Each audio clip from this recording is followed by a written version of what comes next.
Philippine Chamber of Commerce and Industry, the voice of Philippine business. Established by a dynamic group of individuals with strong leadership presence and passion for business and economic development. An influential alliance of business leaders providing policy directions to government and ensuring sustained economic development. This is the Philippine Chamber of Commerce and Industry.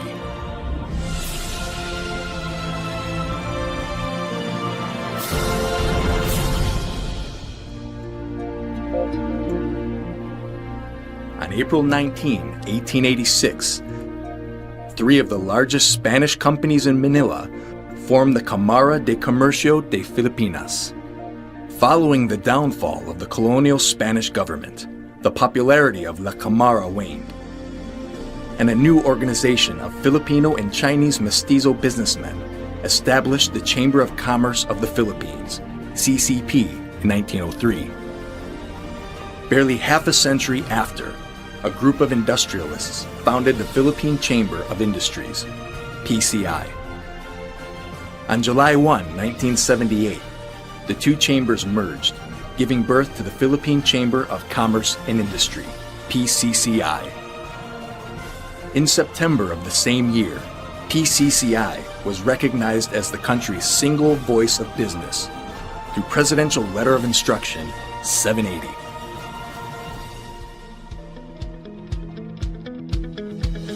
After more than a century, the Chamber continues to chart the course of economic development in the country.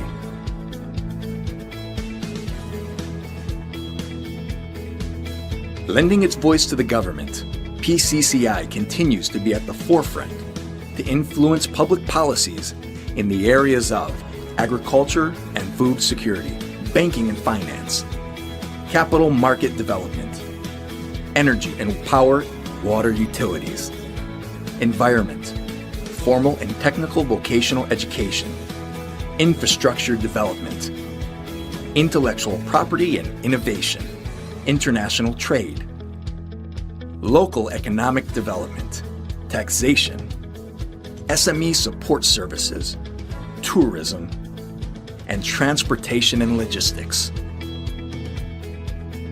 Covering business comprehensively to ensure the business expansion and country's future growth and progression through its partnership with the government, local chambers, and other stakeholders. PCCI's programs and services include enhancing business environment,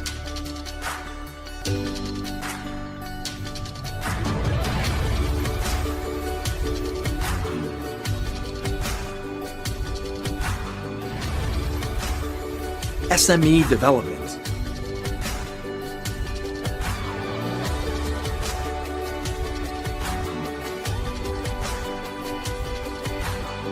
environmental protection and management,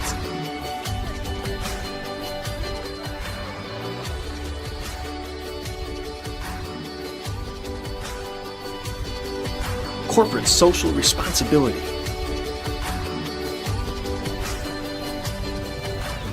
national and countryside development,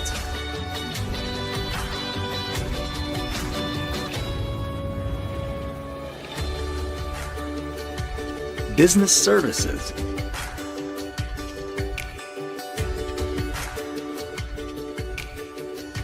access to local and international training programs and scholarships,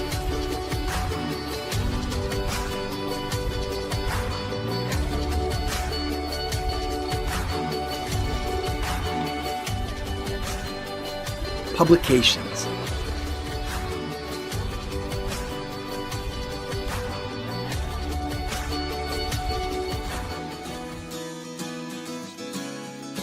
breaking grounds with pioneering minds, PCCI is a dynamic force that offers its members fresh new ideas, new choices, and creative new approaches.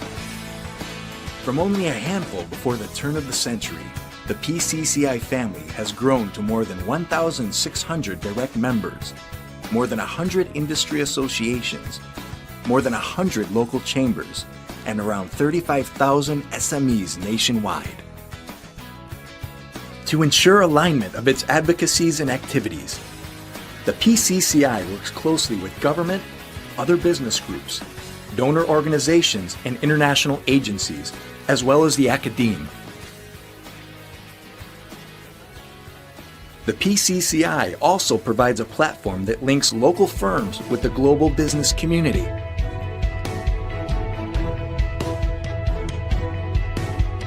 PCCI also engages foreign chambers, diplomatic corps, international agencies in search of broader trade and economic cooperation.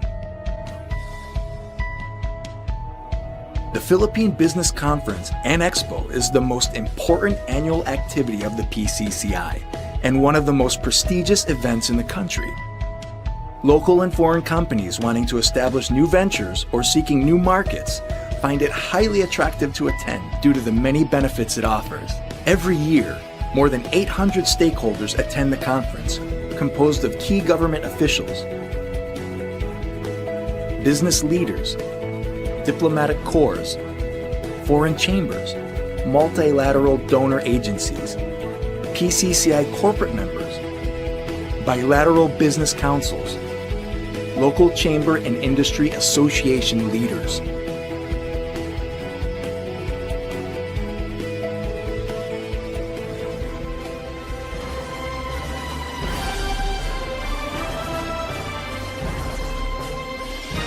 With resourcefulness, ingenuity, collective ideas, and strength, the Philippine Chamber of Commerce and Industry remains steadfast in its principles of business growth and development. Pioneering, innovating, and trailblazing. The Philippine Chamber of Commerce and Industry will remain as that. One voice of business in the country.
Navigate your business through uncharted territories. Explore innovation and technological advancement.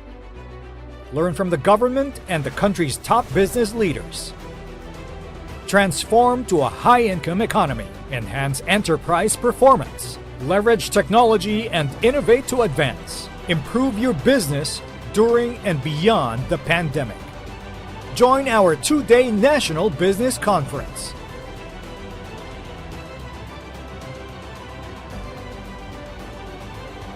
We are the voice of Philippine business. The 46th Philippine Business Conference and Expo, Innovation at PH, October 7 to 8, Marriott Hotel Grand Ballroom.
Navigate your business through uncharted territories. Explore innovation and technological advancement.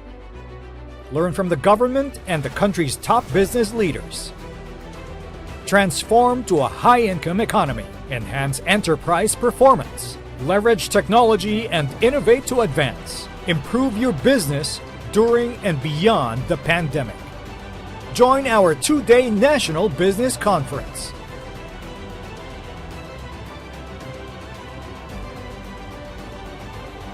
We are the voice of Philippine business.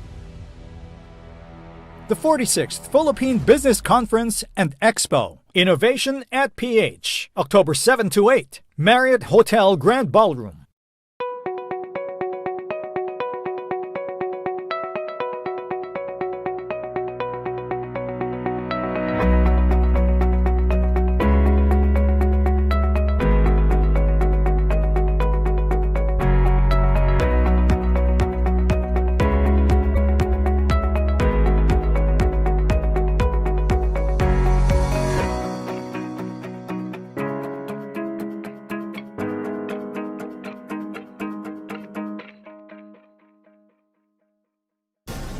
The Philippine Chamber of Commerce and Industry, the voice of Philippine business.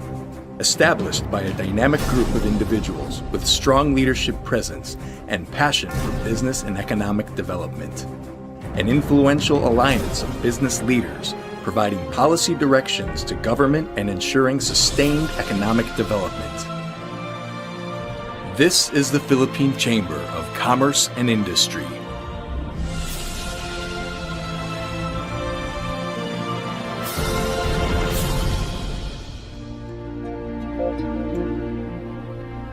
On April 19, 1886, 3 of the largest Spanish companies in Manila formed the Cámara de Comercio de Filipinas. Following the downfall of the colonial Spanish government, the popularity of La Cámara waned, and a new organization of Filipino and Chinese mestizo businessmen established the Chamber of Commerce of the Philippines, CCP, in 1903. Barely half a century after, a group of industrialists founded the Philippine Chamber of Industries, PCI. On July 1, 1978, the two chambers merged, giving birth to the Philippine Chamber of Commerce and Industry, PCCI. In September of the same year, PCCI was recognized as the country's single voice of business through Presidential Letter of Instruction 780.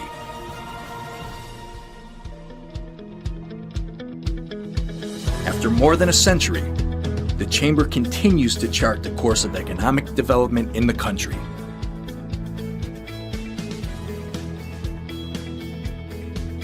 Lending its voice to the government, PCCI continues to be at the forefront to influence public policies in the areas of agriculture and food security, banking and finance, capital market development, energy and power, water utilities, environment, formal and technical vocational education, infrastructure development, intellectual property and innovation, international trade, local economic development, taxation, SME support services, tourism, and transportation and logistics.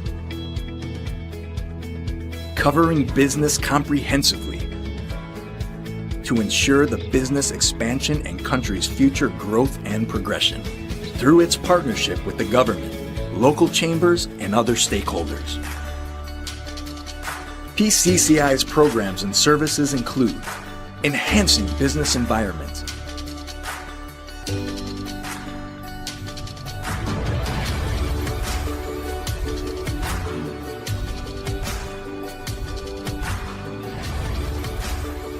SME development,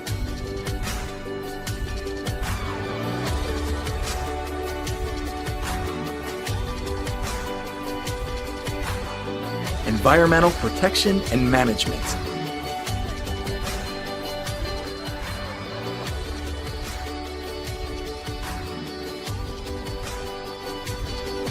corporate social responsibility,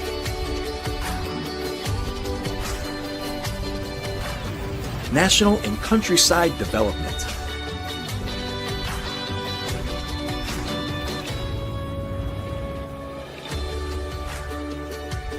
business services,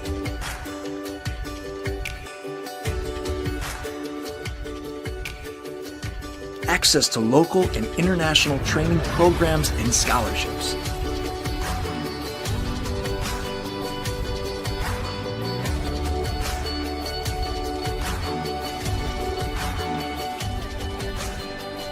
publications,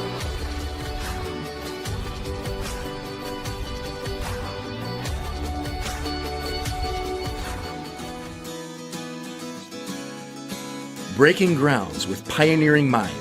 PCCI is a dynamic force that offers its members fresh new ideas, new choices, and creative new approaches.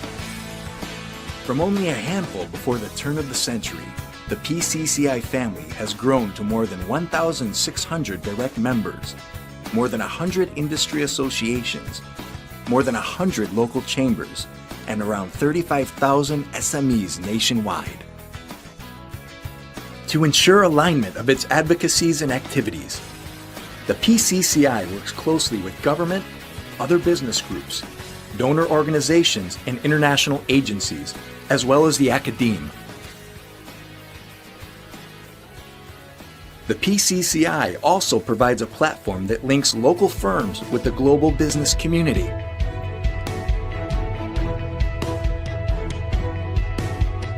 PCCI also engages foreign chambers, diplomatic corps, international agencies in search of broader trade and economic cooperation.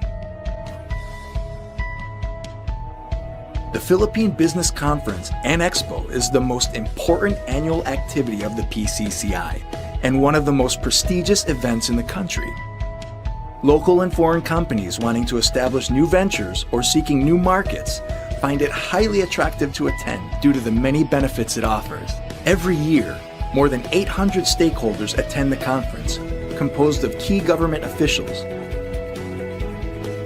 business leaders, diplomatic corps, foreign chambers, multilateral donor agencies, PCCI corporate members, bilateral business councils, local chamber and industry association leaders.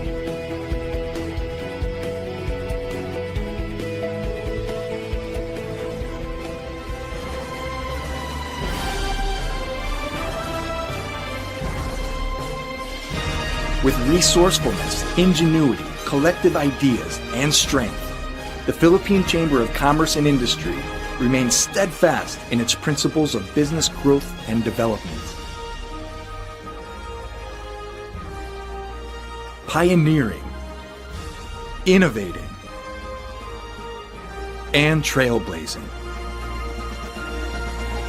The Philippine Chamber of Commerce and Industry will remain as that.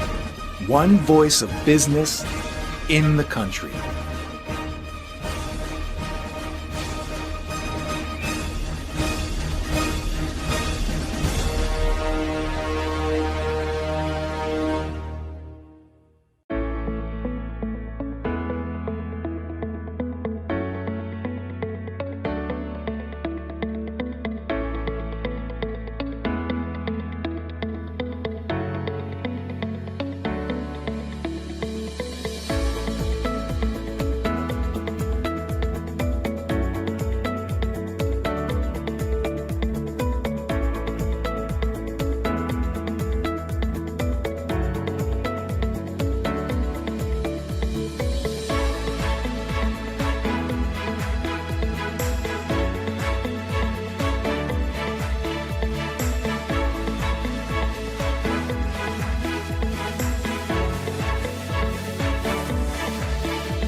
Navigate your business through uncharted territories. Explore innovation and technological advancement. Learn from the government and the country's top business leaders. Transform to a high-income economy. Enhance enterprise performance. Leverage technology and innovate to advance. Improve your business during and beyond the pandemic. Join our 2-day National Business Conference.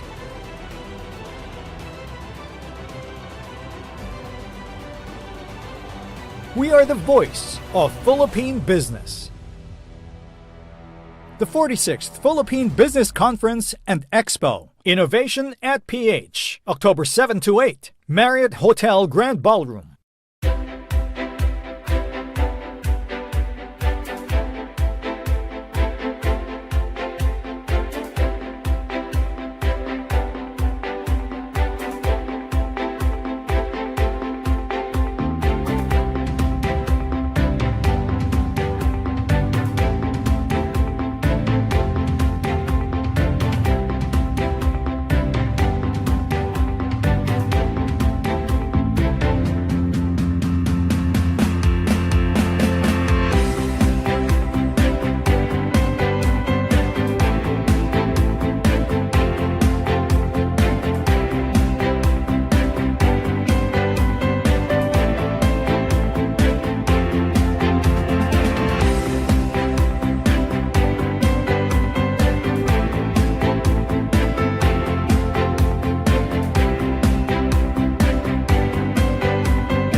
Navigate your business through uncharted territories. Explore innovation and technological advancement. Learn from the government and the country's top business leaders. Transform to a high-income economy. Enhance enterprise performance. Leverage technology and innovate to advance. Improve your business during and beyond the pandemic. Join our 2-day National Business Conference.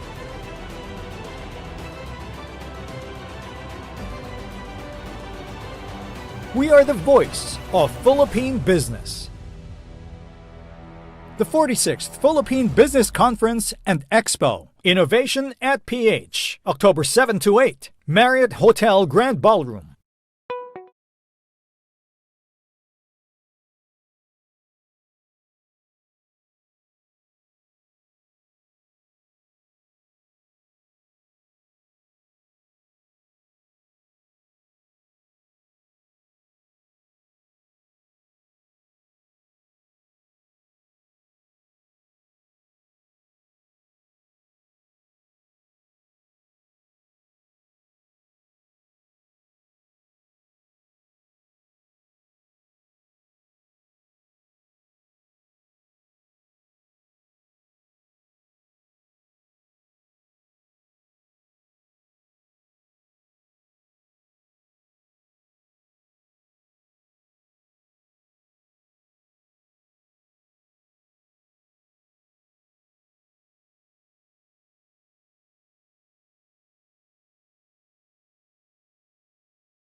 friends and guests, to the 29th North Luzon Area Business Conference, now live on Zoom, YouTube, and Facebook platforms with the theme Strategic Innovation Towards Economic Recovery, Resilience, and Sustainability. This event is organized by the Philippine Chamber of Commerce and Industry, led by the Area Vice President and the Regional Governors of North Luzon. Before we begin, I would like to remind everyone of the conference and open forum guidelines. First, mute your audio at all times. If you have any questions, kindly type in the Q&A button, which can be found on the middle portion of your screen. And lastly, make your question concise and direct to the point. If you have questions for a specific speaker or panelists, kindly include their name in the question. The 29th North Luzon Area Business Conference will also, take note of this everyone, raffle up exciting prizes for participants by the end of today's program. So please stay with us.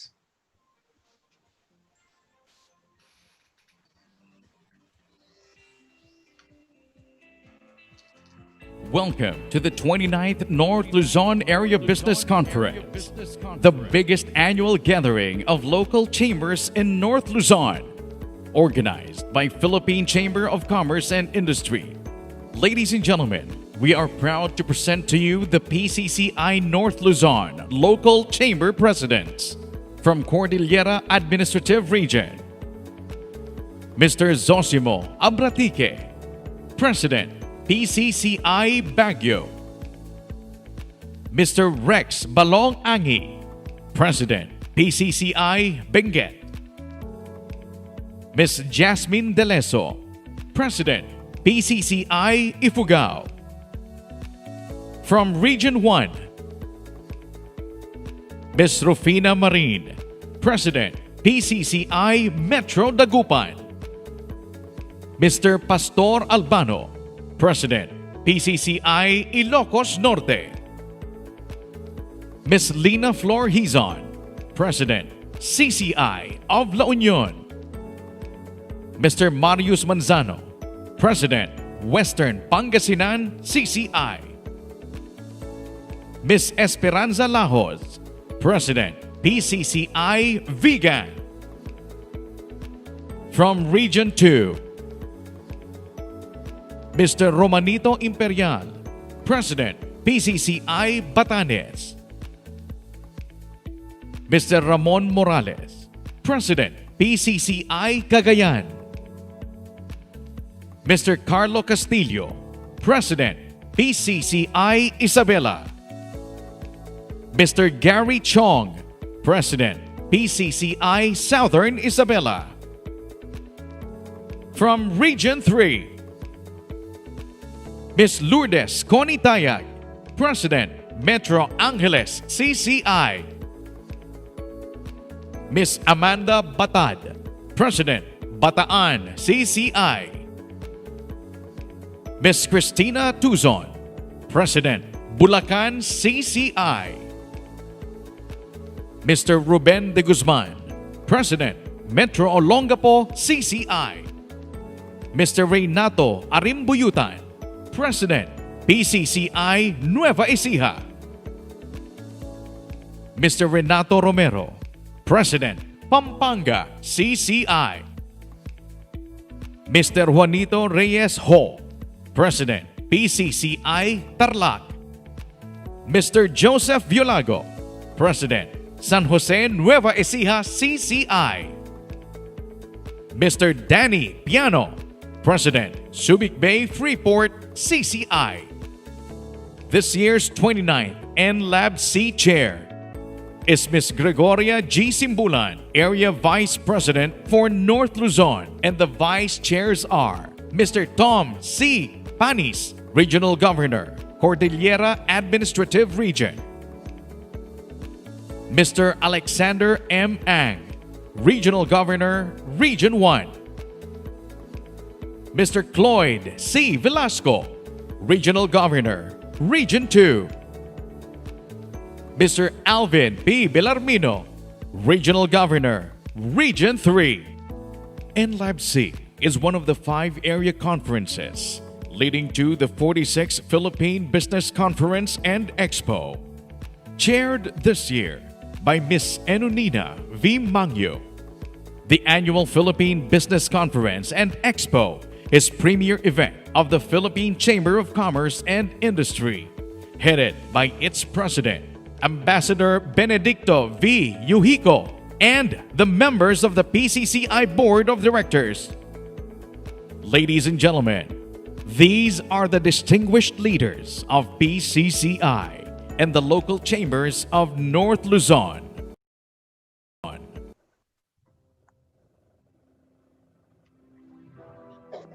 Okay, again, good morning everyone. Magandang umaga sa inyong lahat.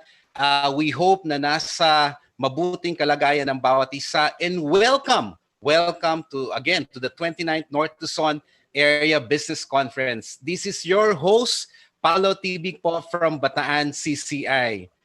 Now, we will proceed with the invocation to be led by PCCI Region 1 Regional Governor Mr. Alexander M. Ang, and to be followed with the singing of the Philippine National Anthem.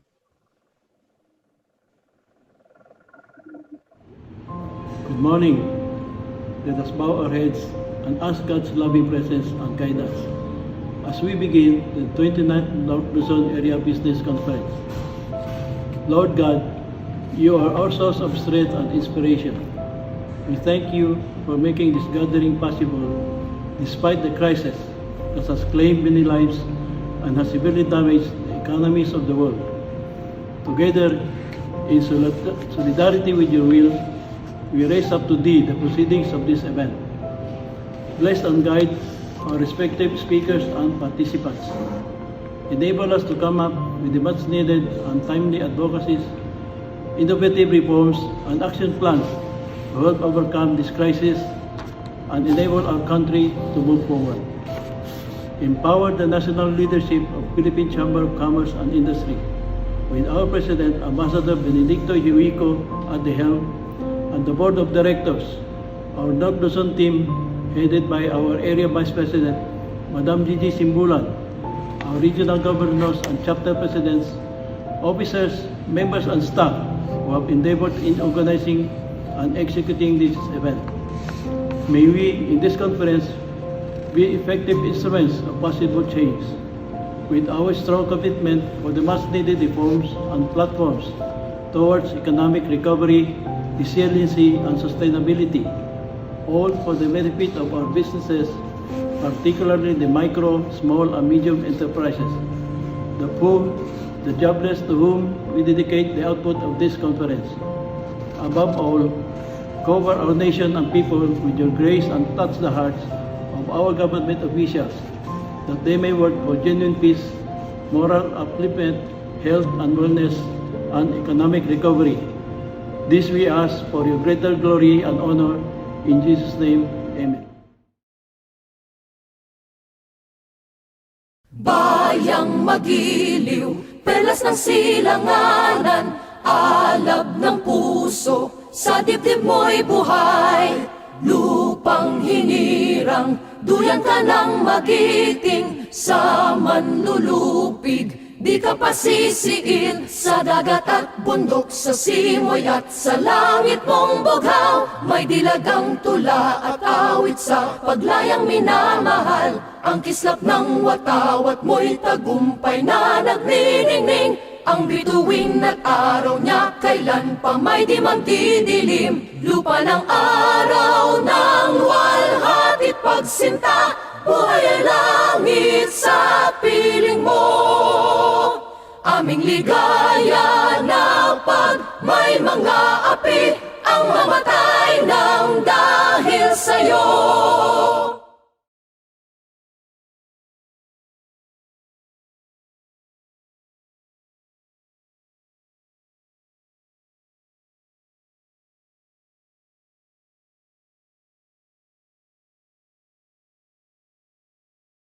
Philippine Chamber of Commerce and Industry Area Vice President for North Luzon, Miss Gregoria Gigi G. Simbulan.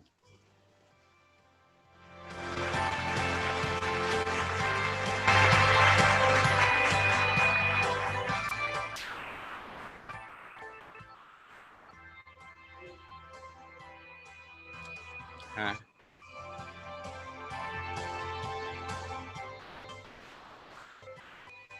Thank you, Paulo.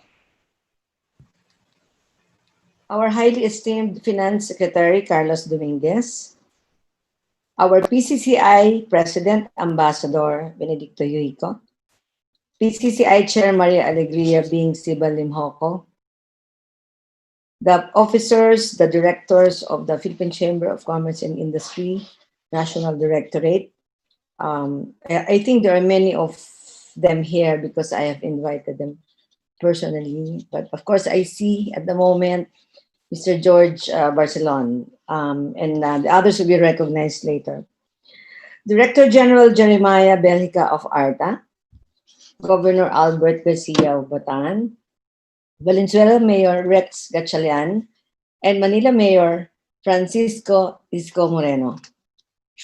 My esteemed colleagues in PCCI,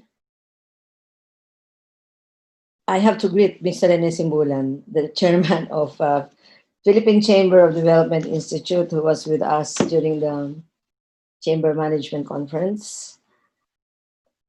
My co-AVPs in PCCI, Ms. Delia Jimenez of NCR, Ms. Clarin Tobias of South Luzon, Mr. Sami of Visayas, and Ms. Gay Alegria of Mindanao. My regional governors who have really endeavored to make this event come true. It's a dream that came true. Alexander Ang of Region 3, Cloyd Velasco, Region 2, Dr. Alvin Bellarmino, Region 3, and Ernest C. Panis for the Cordillera Autonomous Region. The North Luzon Chamber Presidents, Officers, and Members, the Chamber Presidents, Officers, and Members in the areas outside of North Luzon, thank you so much. Officials of local government and government agencies who are with us today, our distinguished guests, friends from near and far. I understand we have Ambassador, Her Excellency Teresita Lazaro of Paris, Ambassador to Paris also viewing us, and other friends who are abroad. Ladies and gentlemen, good morning. Today, the 20th day of August, in the year of our Lord, 2020, is a day that will mark in the history of chamber movement in the Philippines, particularly in North Luzon. As we commence the 29th North Luzon Area Business Conference, a most awaited annual event of PCCI, to gather key government officials, chamber leaders, movers and shakers of business, from Bulacan to Batanes, comprising of 21 local chapters of PCCI, with the objective of bringing forth the most pressing needs of business, industries, and economy, and finding the solutions to our present problems for both the short term and best for the long term. We are holding this year's North Luzon Area Business Conference via this unconventional virtual platform to bring us together as if we are in one venue, given the highly unconventional circumstances we are in and the most challenging times in our lives. Nonetheless, we in North Luzon are no strangers to challenges and disasters, natural and man-made. To name a few, the typhoons that visit us yearly, causing widespread flooding. On the other hand, the annual drought during summer months. More horrific, of course, is the massive earthquake in 1990, which leveled even structures to the ground and caused the death of thousands. And even more catastrophic was the eruption of Mount Pinatubo, the biggest volcano eruptions in the world in 100 years. It is sad that those occurrences did not prepare us enough for the shock of COVID-19 pandemic. Indeed, the economic and social impact of the global health crisis seems to be eclipsed only by the Second World War. although obviously not talking from personal experience, as luckily we were not born during that horrendous period in our history. The dreadful COVID 19 has changed the landscape in all aspects of living in all corners of the globe. For the Philippines, lives of millions of Filipinos here and abroad have abruptly changed in only a matter of months. There is fear in everyone's mind since the start of the pandemic. In the earlier months, the fear was that of dying from the dreaded disease. To date, that fear remains, but with a double whammy: the fear of dying because of hunger, the deterioration of economic situation, the business retrenchment and closures, the loss of jobs and earning capacity of workers may lead to even more severe repercussions of social unrest. May God forbid. Looking back to the pandemic period, looking back to the pre-pandemic period in our country, when times were good and the future looked bright, our GDP grew consistently yearly, making us one of the top emerging economies of the world, a premier top investment destination with flourishing tourism, retail, and service sectors, re-emerging agricultural industries, a growing manufacturing base, a booming business process outsourcing industry, a robust real estate businesses, and healthy remittances from overseas workers. Today, ladies and gentlemen, this seems to be slowly fading in our memories, especially as many companies, particularly our dear micro, small, and medium enterprises, which make up 99% of our economy. Most of them are now down on their knees, and survival itself has become the daily concern. Under a situation this critical, we need the utmost cooperation of all, the sense of community and solidarity, malasakit at pagtutulungan. In the Filipino spirit of bayanihan, with these Filipino core values, I believe that we will begin to see the light at the end of the dark tunnel where we are in now, and that light is not from a coming train. It is our hope and prayer that our recovery may come sooner than what our fear make us believe, as we intensify our courage and passion to find solutions.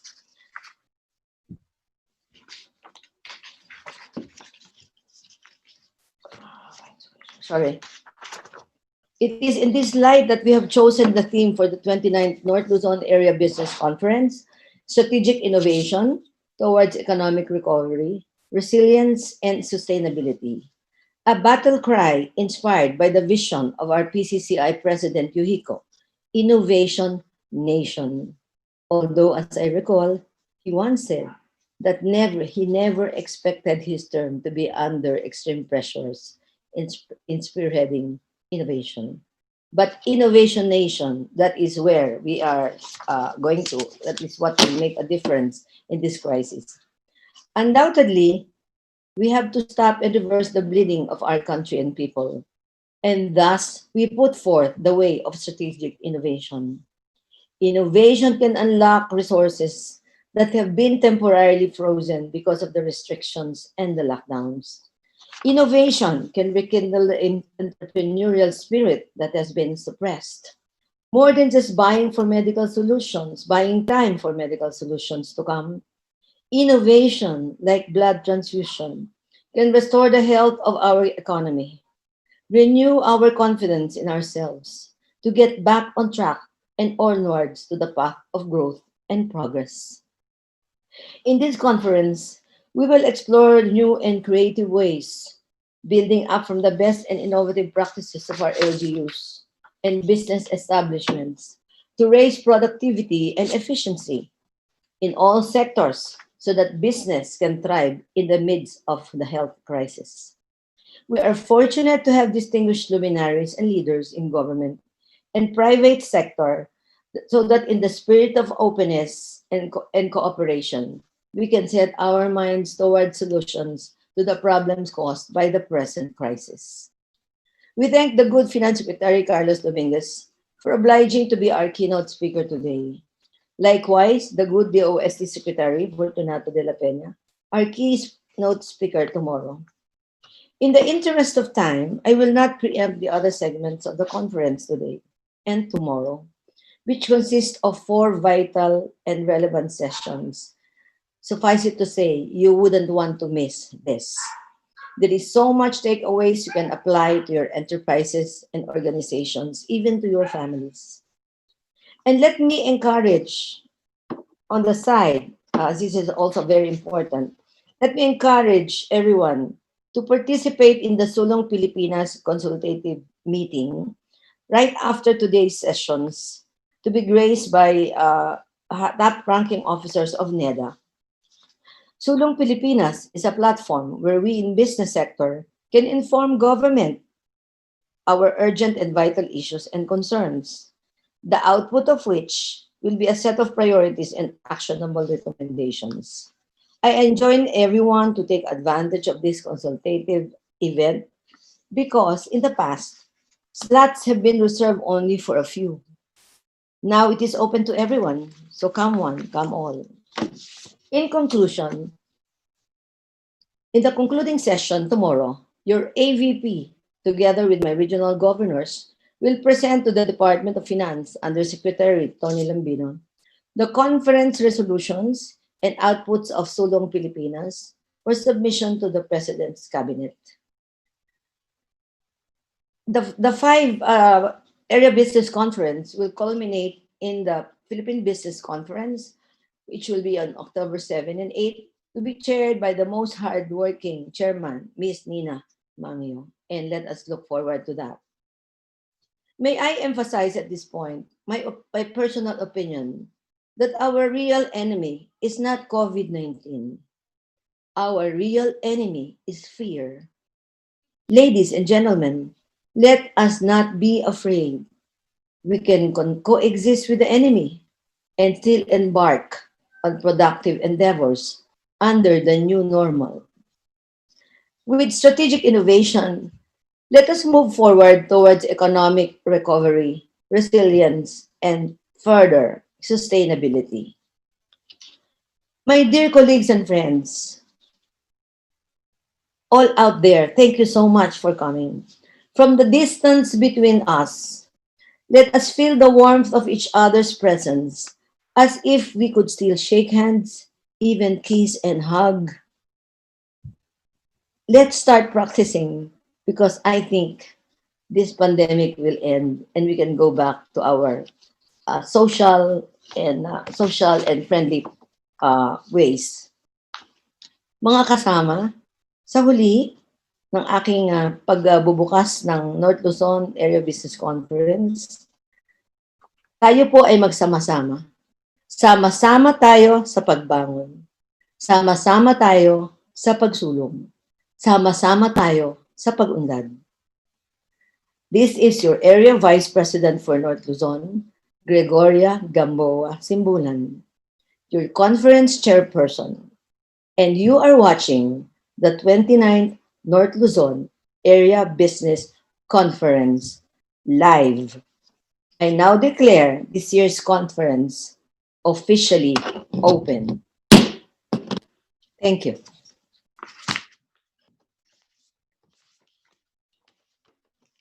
North Luzon has traditionally fueled economic growth in the Philippines. Its huge domestic and export industries such as agriculture, manufacturing, tourism, and services represent a big part of national GDP. Numerous infrastructure projects have likewise positioned North Luzon as a natural destination for development outside Metro Manila. However, like the rest of the country, the COVID-19 pandemic has drastically affected these flourishing industries. Quarantine measures and health protocols meant businesses had to close or just partially operate. The supply chain was disrupted. Consumer confidence became weak. The cost of doing business skyrocketed. The economy was paralyzed. However, local chambers are responding to the challenge. Driven by its indomitable bayanihan spirit, the business community is stepping up and remains at the forefront in helping communities and enterprises alike. Through a variety of corporate social responsibility initiatives and continued advocacy for national government and LGU support. Despite critical challenges, prospects for an economic rebound still remain strong. History has proven the resilience of the people of North Luzon, who have time and again bounced back from crippling natural and man-made disasters. With the necessary support from the government and other stakeholders, and fueled by the entrepreneurial spirit and industrious nature of its people, it is just a matter of time before North Luzon will rebuild its vibrant economy. Strategic innovation in businesses can accelerate their recovery process. Strategic innovation in governance can revitalize enterprises and help them get back on their feet. Strategic innovation can generate employment and revive the economy. Strategic innovation towards economic recovery, resilience, and sustainability. Welcome to the 29th North Luzon Area Business Conference. Thank you for that motivating message, Miss Gigi. Maraming salamat po, and we were all inspired and motivated to move on, di ba? Ang keyword na sinabi mo doon, we need to coexist really with that at hindi dapat tayo matakot. Okay, moving forward everyone to deliver the opening message. Please welcome the President of the Philippine Chamber of Commerce and Industry, Ambassador Benedicto V. Yuwico. Finance Secretary Carlos J. Dominguez, Ms. Gigi Simbulan, PCCI Vice President for North Luzon and Chair, 29th North Luzon Area Business Conference, and the Commander-in-Chief of Mr. Rene Simbulan, Chairman, Philippine Chamber Development Institute, Mr. Alexander M. Ang, PCCI Regional Governor, Region 1, Mr. Cloyd Velasco, PCCI Regional Governor, Region 2, Dr. Alvin Bellarmino, PCCI Regional Governor, Region 3, Mr. Ernesto C. Panis, PCCI Regional Governor, CAR, my esteemed colleagues in PCCI, I saw our Director, George Barcelon, earlier. I'm sure by this time there are other directors that are participating. Local chamber presidents and officers, our distinguished speakers and guests. I just want to acknowledge also Director General Jeremiah Bellica of ARTA, who I think will be coming in a little bit later. Governor Albert Garcia of Bataan, Valenzuela, Mayor Rex Gatchalian, Manila Mayor Francisco Isko Moreno. Good morning to all of you. It is my great pleasure to join you today as we open the 29th North Luzon Area Business Conference. 3 days ago, we had our PCCI board meeting and your Area Vice President Gigi was present. In that meeting, I read a list of PCCI position papers and press releases that were picked up by mainstream media. That was several pages long.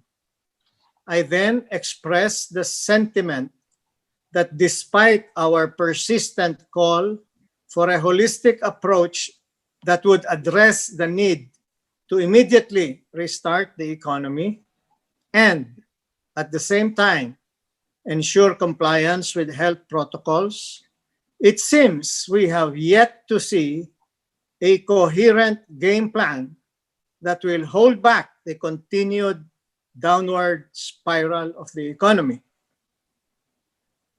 I am sure you have heard the latest data from the Philippine Statistics Authority showing that the Philippine economy has plunged into recession as GDP declined by 16.5% in the second quarter of this year.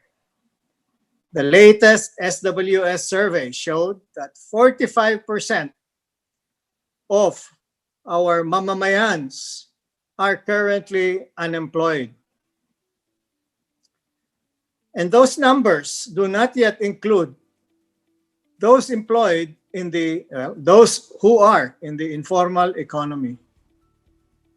These figures are truly disturbing and indicate the dire need for an immediate and concerted effort by government and all stakeholders to bring the employment numbers back up and the economy back on its feet.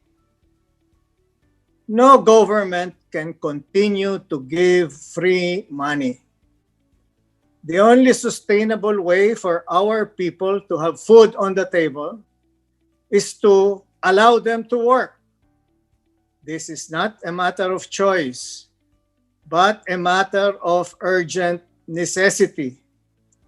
No income for our kababayans means no money to buy the necessities of life. I don't need to explain what will happen when there is widespread hunger and homelessness. As early as April, PCCI submitted a roadmap to recovery to our President Rodrigo Duterte. Without going into details, PCCI was strongly advocating that quarantines and lockdowns be balanced with the need to revive gainful employment. We have likewise issued subsequent statements, including opening public transportation, following social distancing, of course, and health and sanitation protocols, increase the credit facilities for MSMEs, for BSP to consider grant of regulatory relief measures, such as relaxation of rules on loan loss provisioning.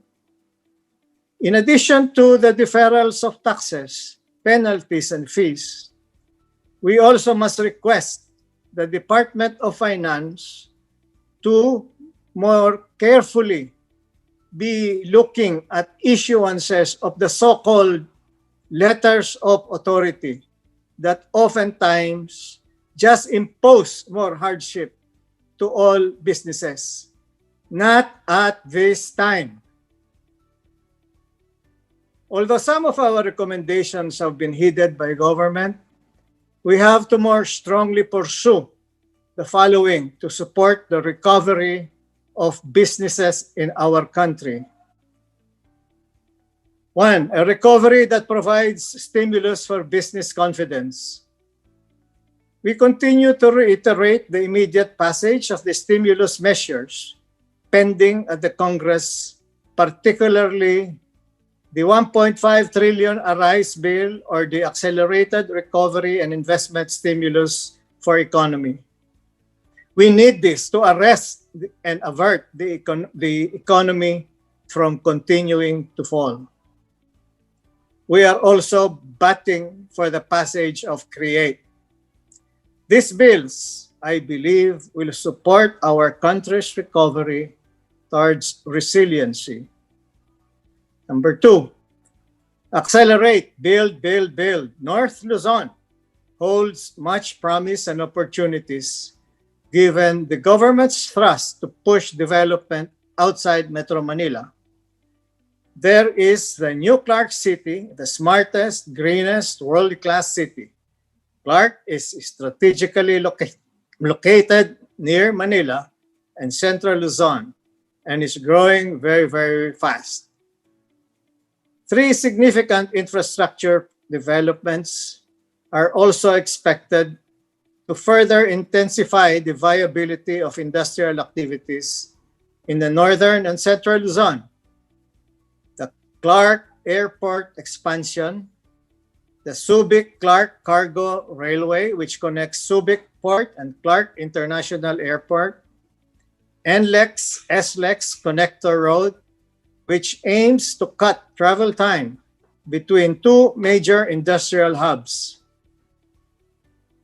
Number 3, we need to strengthen local businesses in terms of the environment in which they operate.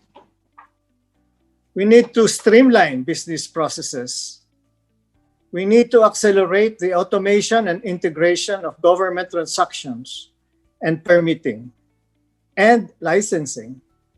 The Paspas Permit project of Valenzuela City, initiated by Mayor Rex Gatchalian, is a good example that should be emulated by other local government units. I am happy to inform you that PCCI and the Anti-Red Tape Authority has signed a MOA designating PCCI and its chapters as ARTA champions, authorizing PCCI to receive and transmit all complaints relative to the ease of doing business nationwide. We likewise signed an MOA with ARTA and the Department of the Interior and Local Government on the rollout of ARTA webinars and consultations on ease of doing business nationwide. During the program, Director General Jeremiah Belica will share more of the government's initiative in this area. Accelerating agriculture development.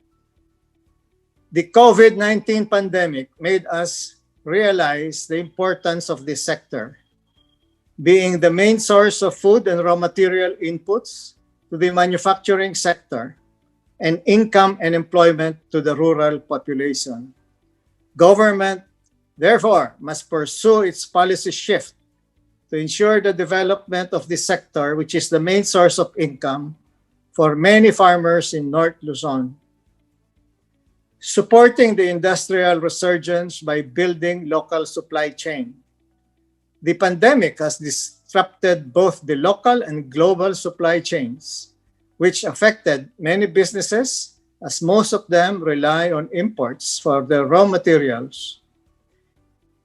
The Philippines is rich in natural resources, and we just need to harness these resources. We also need to retool and help. I just heard my 10-minute warning, so I'll just close very quickly. We also need to retool and help our local manufacturing industries to repurpose their businesses to address present concerns. The Go Local and Buy Local and Go to Business campaign of DTI are working.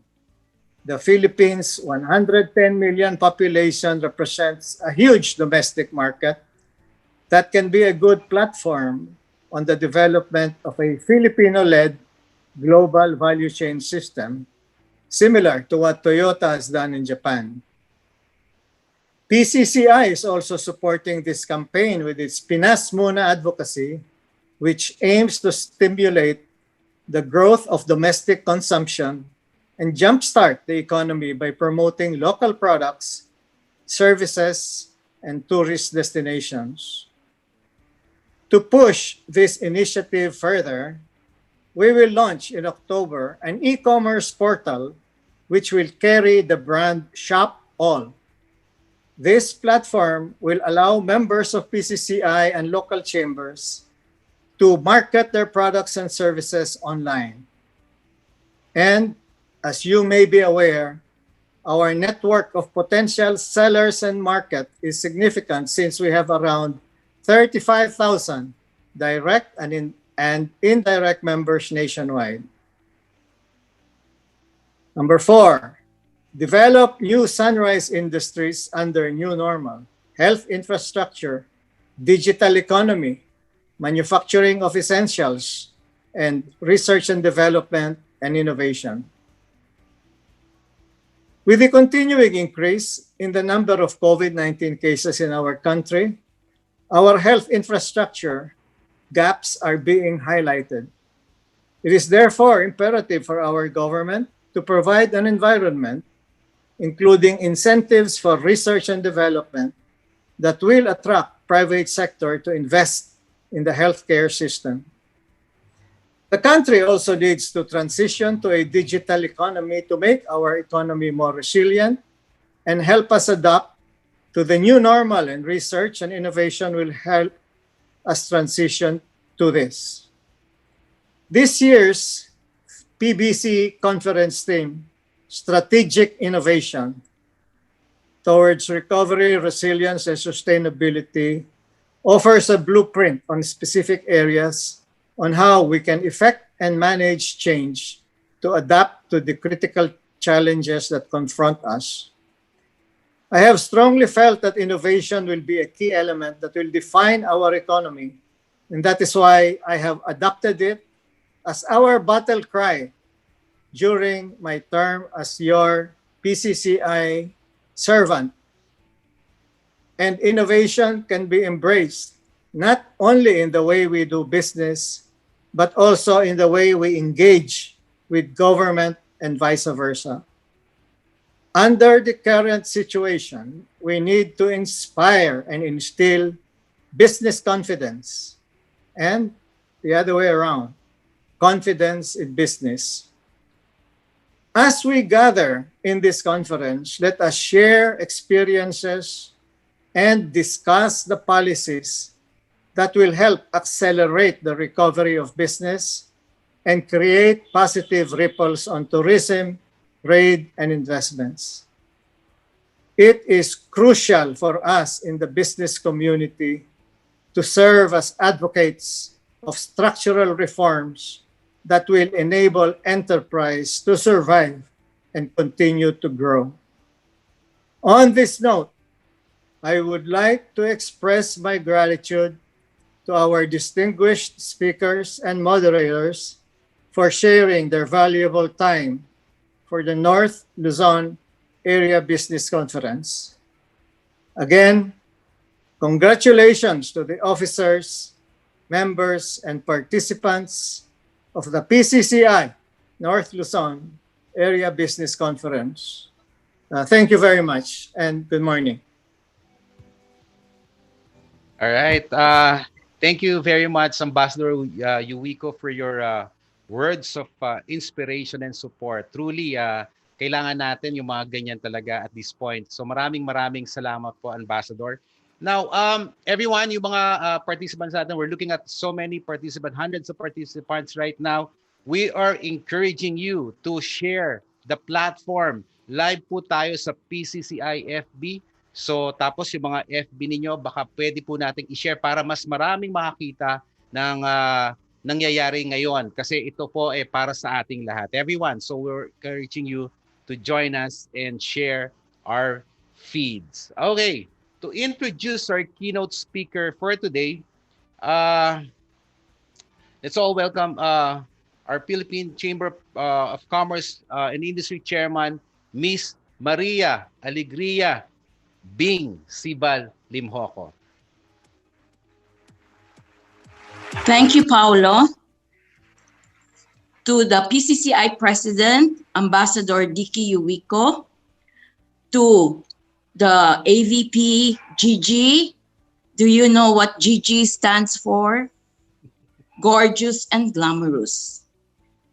To our Ambassador Lazaro, to all the regional governors, Regional Governor Tom, Alexander, Cloyd, Alvin, to all the presidents of North Luzon,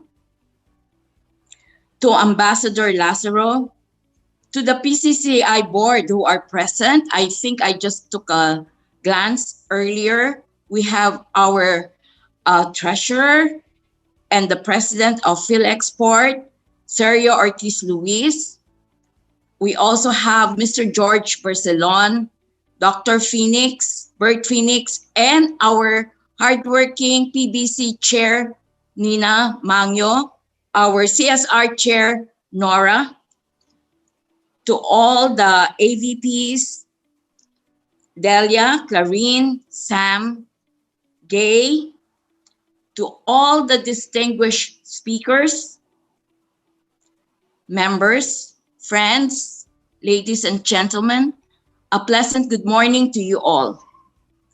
It is indeed my honor and privilege to introduce to you our guest and keynote speaker today. Our keynote speaker has over 40 years of vast experience and an outstanding track record of achievements at the helm of various organizations in the public, private sectors. His expertise was born out of experiences as shareholder, board director, board chairman, and a number of over a dozen corporations across multi-industries such as power, agriculture, mining, banking, hospitality, real estate, and investment. He was appointed as Cabinet Secretary 3 times, Secretary of Environment and Natural Resources in 1986 to 87, Secretary of Agriculture in 87 to 89, and currently the Secretary of Finance since 2016. Under his leadership, the Department of Finance was able to draft and introduce to Congress the first of a series of Duterte administration's proposed tax reform packages known as the Tax Reform for Acceleration and Inclusion, TRAIN, which in 90 days was approved. From that time, he assumed the cabinet portfolio in July 2016. President Duterte, Roa Duterte, signed into law the TRAIN Act on December 19, 2017. This was followed by other successes in the legislative, such as passage of the Tax Amnesty Act, the tobacco taxes on alcohol and electronic cigarettes. On his watch, the Philippines key revenue agencies, the BIR, collected $600 million from a single taxpayer in Philippine history. Ladies and gentlemen, please welcome the champion in reopening our economy, the Secretary of the Department of Finance, Secretary Carlos G. Domingo.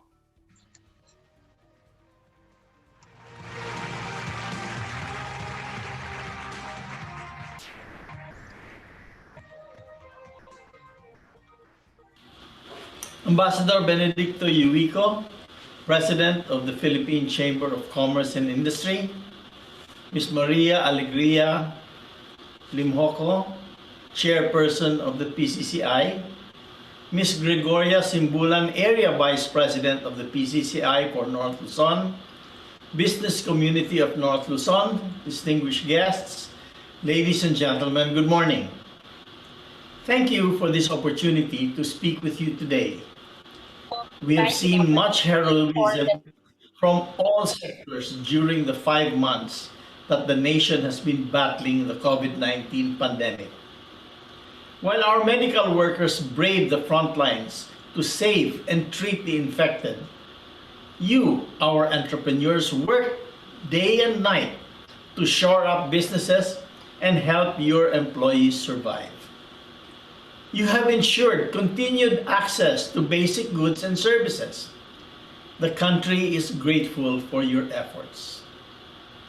The depth of the economic contraction recorded in the second quarter of this year was a direct consequence of the lockdowns imposed in some parts of the country to save lives and protect our communities. Based On Oxford University's Government Response Stringency Index, the Philippines has imposed one of the most extensive lockdowns in the world. That decisive move helped us avert an estimated 1.3 to 3.5 million infections, according to the researchers of our universities. The lockdown enabled us to reinforce our health system and build up our capacity to do widespread testing in our communities. From just around 1,282 actual PCR tests per day conducted in the last week of March, our capacity has grown to about 32,000 average daily tests this month. The lockdown also provided us time to significantly expand our capacity to isolate the infected. From around 33,000 beds in our quarantine facilities in mid-April, we were able to expand capacity to 159,000 beds as of August 15. To date, 67% of these isolation beds are vacant and available for use. Without the lockdown, the rate of infections and deaths would have been much worse. The latest data suggests that a little over 1% of all COVID cases in the country are severe or critical. Our mortality ratio, on the other hand, is 2.5 people per 100,000 of our population. The UK is at 70 people per 100,000, Spain at 61, Sweden at 57, and the US at 52 people per 100,000. Every death is still one too many, which is why we will sustain our efforts to expand access to testing, hire more contract tracers, and beef up our treatment capacity to save as many lives as possible. The strong containment measures, however, was costly for our economy. But despite not having the biggest stimulus package, and even with the strictest lockdown, the Philippines performed better than some economies owing to its fiscal strengths. This is not the usual economic crisis where a larger stimulus package translates to a milder recession. For instance, we have seen that there doesn't seem to be a direct correlation between the size of one stimulus package and the drop in GDP. At least for 3 countries we have looked at, their economies retreated significantly despite massive stimulus packages, which should not be the case. For instance, Malaysia's economy contracted by 17.1% in the second quarter of this year in spite of a bigger stimulus package, which is equivalent to 18.2% of their GDP. The United Kingdom, on the other hand, had a total stimulus of 23.4% of GDP, but their economy went down by 21.7%. Sweden's economy decelerated by 8.2% despite having a bigger stimulus package of between 10.8 to 16.6% of GDP. Only Thailand and the Philippines had stimulus packages lower than the drop in their GDPs. In particular, the Philippines stimulus package is between 4.2 to 6.4% of GDP, yet our GDP drop is 16.5% for the second quarter of this year. It appears that no matter how much money countries pump into their economies, their GDP would have shrunk massively anyway. It is not the sheer size of the stimulus package that matters now, but also whether it is actually saving the productive parts of the economy. This is because the problem is not a systemic contraction or a cyclical bust. Simply, necessary mobility restrictions hamper aggregate demand. If we can keep the pandemic at bay so tough restrictions are not necessary, the economy should recover. In the meantime, we have to make sure we can adequately finance the country's needs during the protracted struggle with this virus. In terms of the first semester numbers, our GDP contracted by 9%. Among our credit rating peers, first semester numbers show estimated contractions of 11.4% in Italy, 10.6% in Mexico, and 9.4% in Portugal. These countries are our rating peers and rate at BBB+. Over the past 5 months, we have learned much about COVID-19. We know that the first line of defense is everybody's informed vigilance and consistent adherence to health behaviors. Experts tell us that the risk of contracting COVID-19 is largely under our own personal control. The risk of infection is much lower when we religiously wear face masks and shields, frequently wash our hands, keep distance, and avoid crowds. Each one of us must follow the minimum health protocols diligently. Preventing outbreaks in the workplace is as much a life-saving responsibility as it is good business practice. We do not expect this virus to disappear anytime soon. The reality is that it will not go away until a safe and effective vaccine is developed and made widely available. The government has been focused not on just saving lives from the virus, but saving lives from other factors such as hunger and other diseases. Even while we fight COVID-19, we have to rebuild our economy. Unemployment and reduced incomes due to the lockdowns have public health consequences. We cannot fight a pandemic with a weak economy, nor can we restore economic vigor without solving the public health crisis. We need a healthy people and a strong economy. Because this is likely going to be a drawn-out series of battles, we should be judicious in our use of fiscal and financial resources. There is no knockout punch for COVID-19 and its economic fallout. We are therefore conserving our fiscal stamina for a full 12-round fight. Our capacity to fight can and will outlast this health challenge. The effects of this pandemic would have been much worse had it caught us in a weak fiscal position. Fortunately, when it hit us, we had sufficient means to fight the battle and ramp up public spending. This is due to President Duterte's prudent approach to fiscal and economic management. Last year, we brought down our debt to GDP ratio to a historic low at 39.6%. With bold tax reform measures and improved tax administration, our revenue effort rose to 16.1% of GDP, the highest in 2 decades.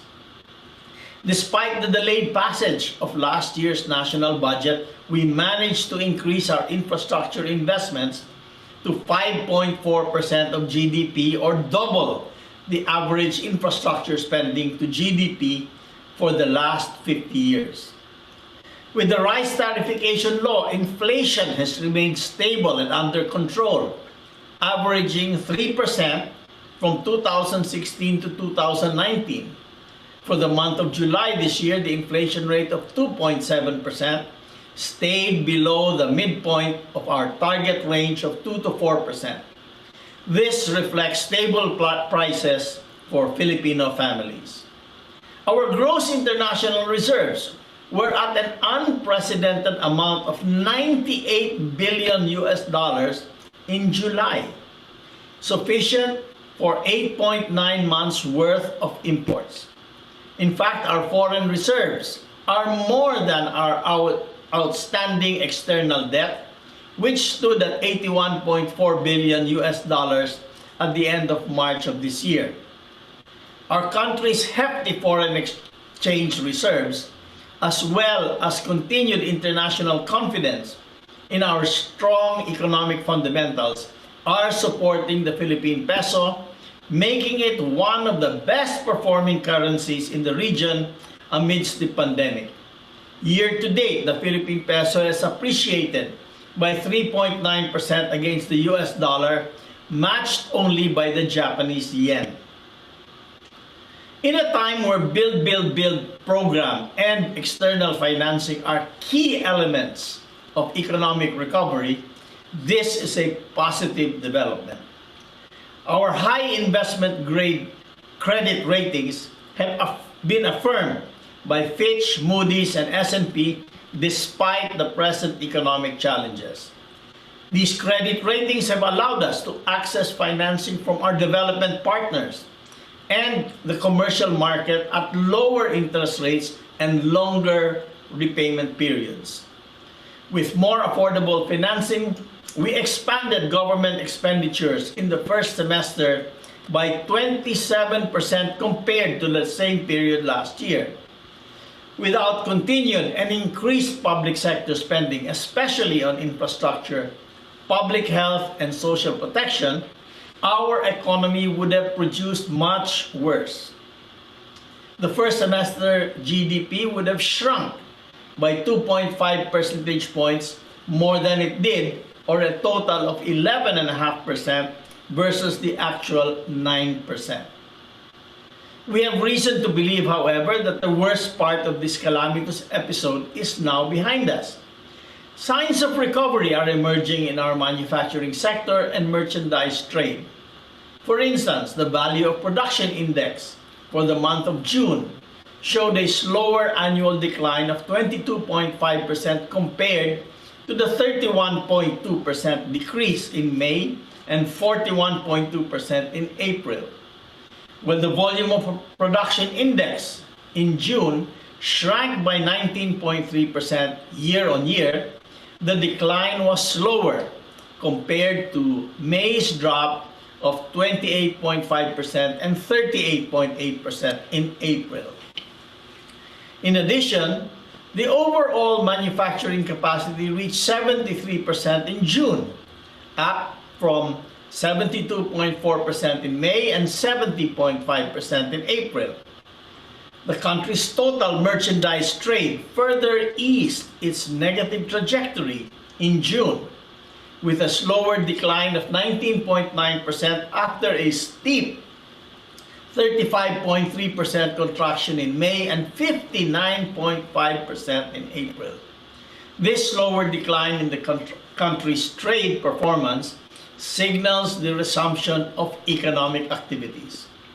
These improvements are reflected in increases in tax collections by our main revenue-generating agencies.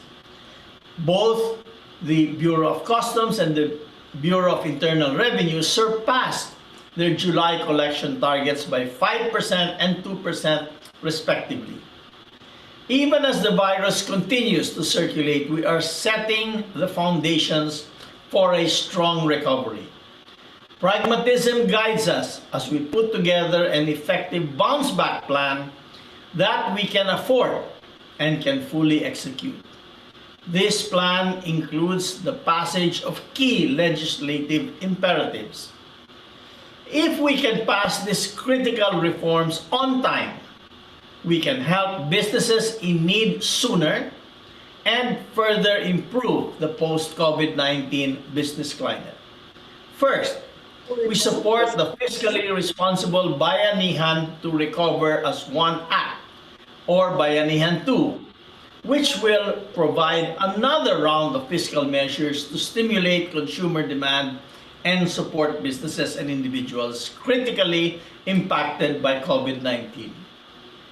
Second, we are seeking congressional approval for infusing additional capital to our government financial institutions for them to be able to act as wholesale banks and fund substantial portions of loans that other commercial banks will provide to businesses affected by the pandemic. Our government banks will also set up a company to deal with the problems involving solvency issues as opposed to liquidity issues.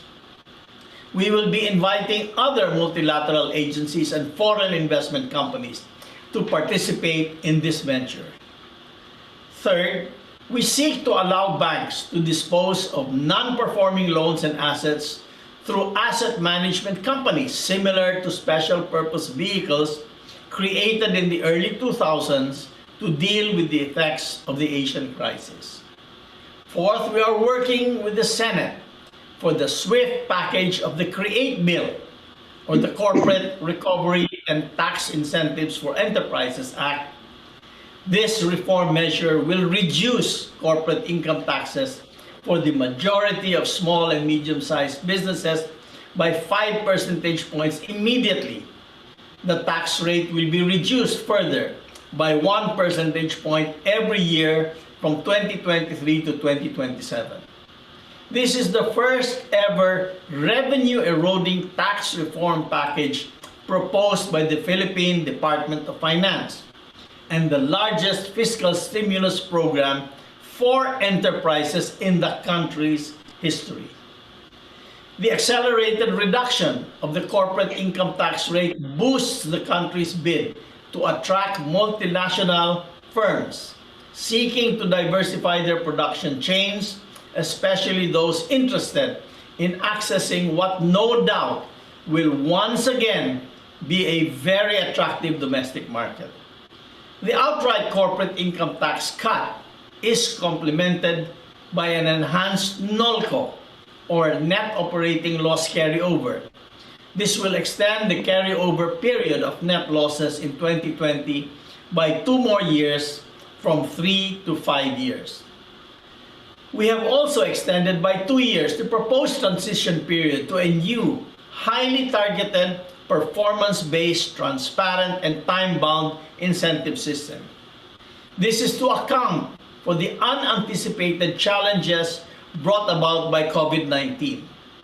After the transition period, registered businesses are still allowed to apply for incentives under the new regime. The CREATE Bill will modernize our incentive system.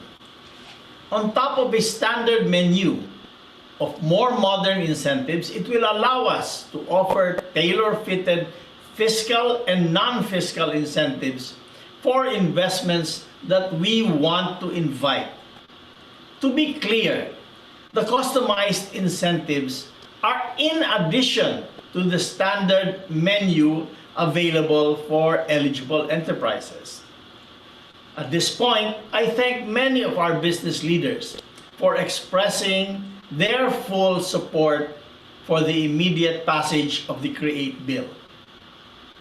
Finally, the fifth legislative imperative seeks to provide greater support to agriculture by giving the banking system the ability to support the whole value chain of agri-enterprises. The cornerstone of our economic recovery is the Build, Build, Build program. Investments in infrastructure have the highest multiplier effect in the economy. We have to continue to prioritize the infrastructure program to immediately create jobs, encourage investments, and increase economic activity. Northern Luzon stands to benefit from many of these projects. The area is one of the centerpieces of the Build, Build, Build program. For instance, the first phase of the new Clark City was completed towards the end of 2019. The project brought us immense national pride when it served as the main hub for the 30th Southeast Asian Games last year. World-class sports facilities and an athletes' village will serve as the national training center for Filipino athletes for many years to come. Even amidst the pandemic, the final segment of the Tarlac-Pangasinan-La Union Expressway opened on July 15. This reduces the travel time from Manila to Baguio from 6 hours to only 3 hours. The Clark International Airport is 99.8% complete. This will help clear the congestion that plagues the Manila airport. This facility will anchor the rapid development of central and northern Luzon and other districts of Clark, which we expect to become the next investment center in Asia. Central Luzon Link Expressway is scheduled for completion by the end of this year.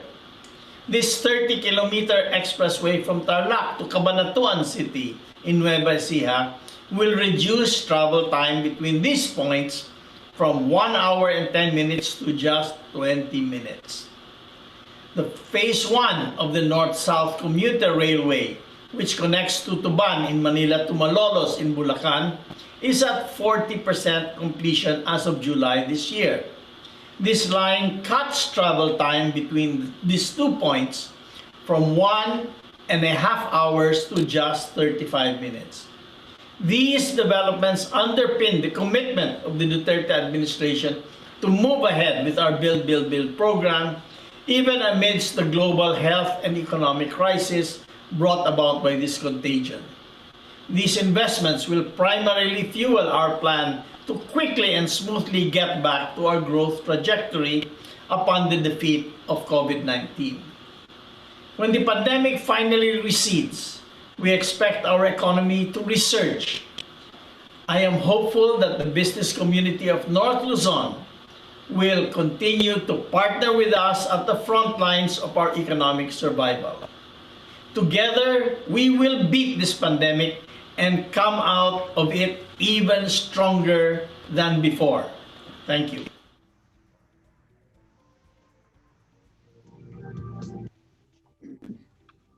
Thank you very much, Secretary Dominguez, for that insightful at inspiring keynote address.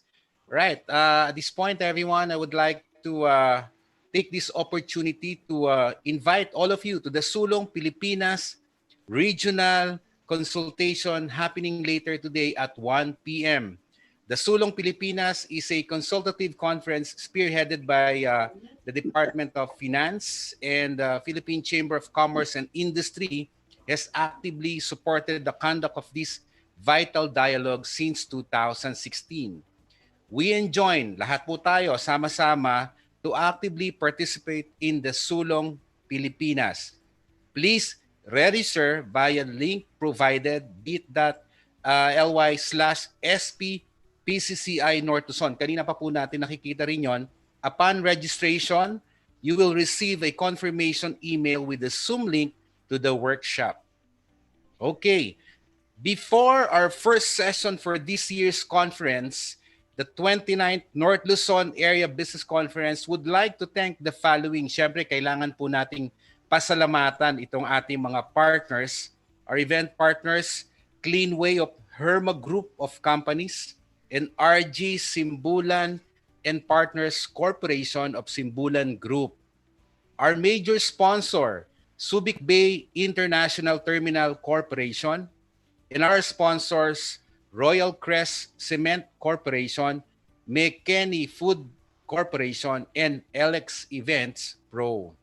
Maraming salamat sa inyong suporta. Now, we shall proceed to our first session, promoting ease of doing business in the new normal.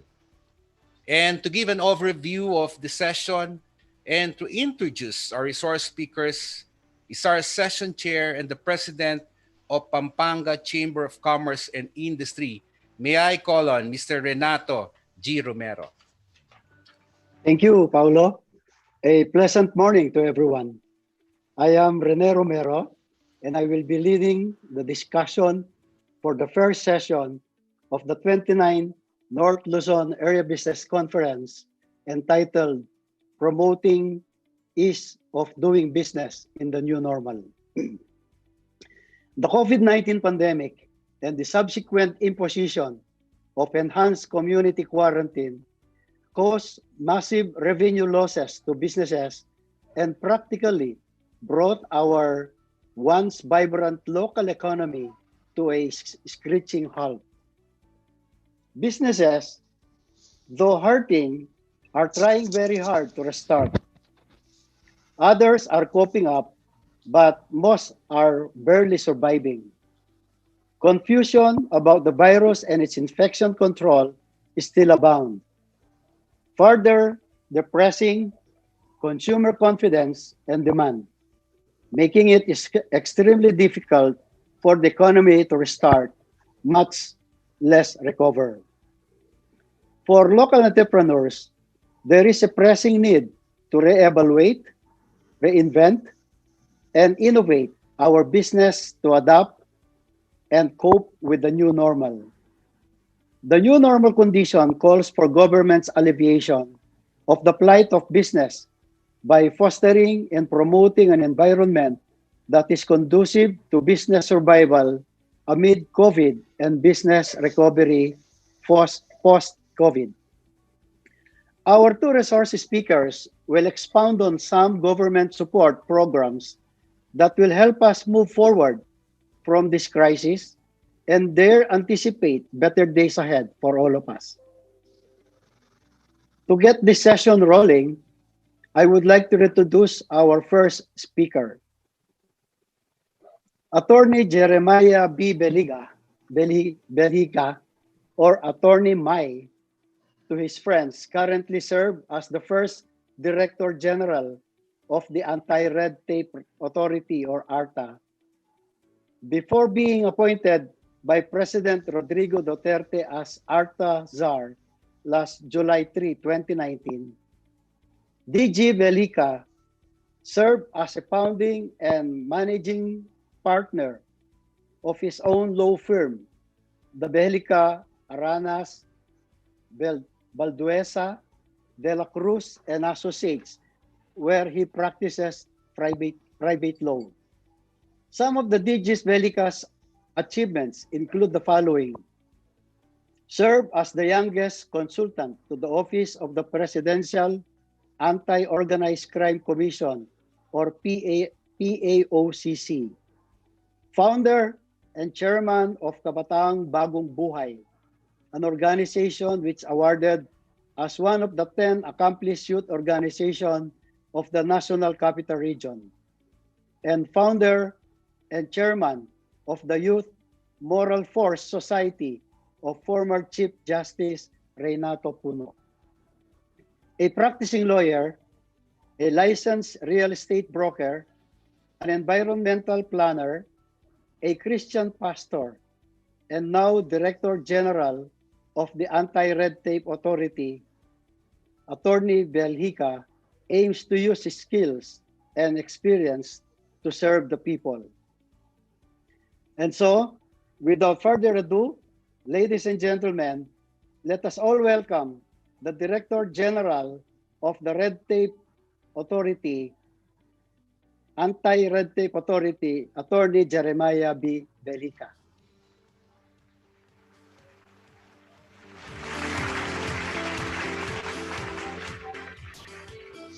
Thank you very much. Maraming salamat po sa inyo pong pagpapakilala. To our Secretary Carlos Dominguez of the Department of Finance, to our Honorable Rex Gatchalian, Mayor of Valenzuela City, to the Honorable Albert S. Garcia, the Chairman of the RDC Region 3 and Governor of the Province of Bataan, to my Mayor in my city, Honorable Mayor Francisco Moreno, Isko Moreno Dumagoso of Manila, Ambassador Benedicto Yuico, to our President of PCCI, and to Miss Gregory Simbulan, Area Vice President for North Luzon, Mr. Alexander Ang, the Regional Governor of PCCI, Miss Maria Alegria Limhoco, Ma'am, nice to see you again, our Chairperson of PCCI, Mr. Renato Romero, President of Pampanga. Thank you, sir, for the introduction. Madam Cristina Tuazon, President of Bulacan, CCI. Mr. Cloyd Velasco, Regional Governor of Region 2 of PCI. And Mr. Herminio Esguera, Chairman and CEO of Herma Group of Companies. Magandang araw po sa inyong lahat. A safe and um happy morning to everyone. It is but a pleasure for me to be able to address such an esteemed private sector organization to discuss a very important and very key feature of our administration, which is the efforts and the milestones on the ease of doing business. The president, during the last State of the Nation address, did mention that the ease of doing business and efficient government service delivery act is gaining momentum, and it is but a fact, and it is true that since last year, since the implementing rules and regulation, and yours truly have started to work to push for the ease of doing business, some significant milestones have already been achieved, and we are looking forward for the faster and a better pushing and implementation of the ease of doing business. So for my presentation today, I will be presenting two parts. One is the general milestones of the ease of doing business implementation, and on a more particular note, the whole of government streamlining program, which is a program ni Himaya, and particularly I'll give you some updates on the Common Tower program or the telecommunications effort being spearheaded also by ARTA together with the ICT and the ALG. May I share our slide, please?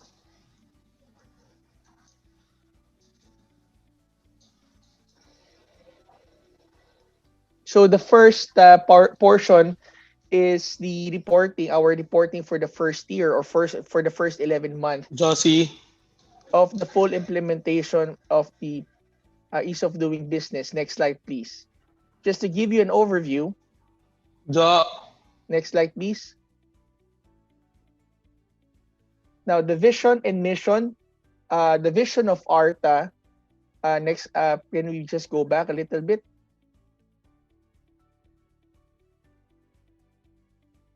Okay, thank you.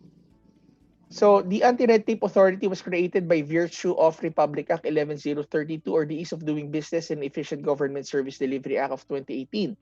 Our authority is it's tasked to implement and oversee a national policy on red tape and the ease of doing business. The vision of the ARTA is for a fair and citizen-centric Philippine government, which basically enables a vibrant business economy and high-trust society.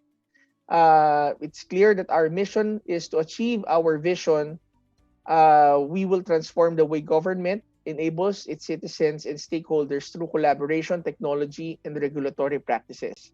As you can see, our core values are integrity, citizen-centric, and innovation. Next slide, please. So 7 working days from the time that I was appointed, the implementing rules and regulation was signed.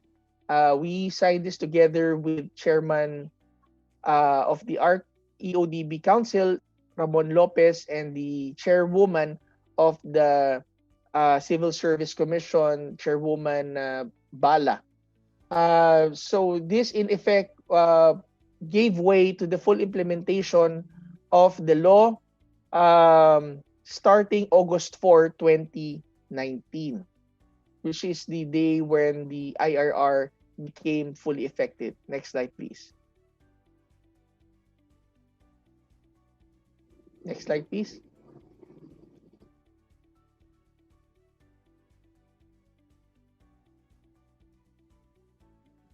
Next slide, please. Now, to start off, ARTA, the flagship program of this administration on the streamlining, on the national effort for streamlining is the program ni Himaya or the Himaya program, or the national effort for the harmonization of efficient measures of interrelated agencies. This is a sectoral-based interagency streamlining effort that takes into consideration the speeding up of the socio-economic agenda of the president. So the challenge is for 52 weeks, for the next 52 weeks, there should be 52% reduction of time, costs, and requirements or procedures in the key sectors and key selected sectors of society, which was identified: the connectivity or telecommunications, the socialized housing and construction sector, the food and pharmacology sector, logistics, as well as power and energy. We are happy to report that PCCI has been a very strong um, partner also and participating especially with the logistics streamlining of the processes or streamlining in the logistics sector. Next slide. I would be reporting more on this later on in my presentation. Next slide, please.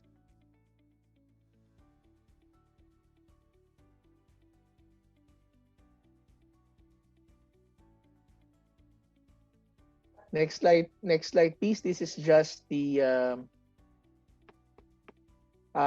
schedules when we were planning for the program Himaya. Next slide, please.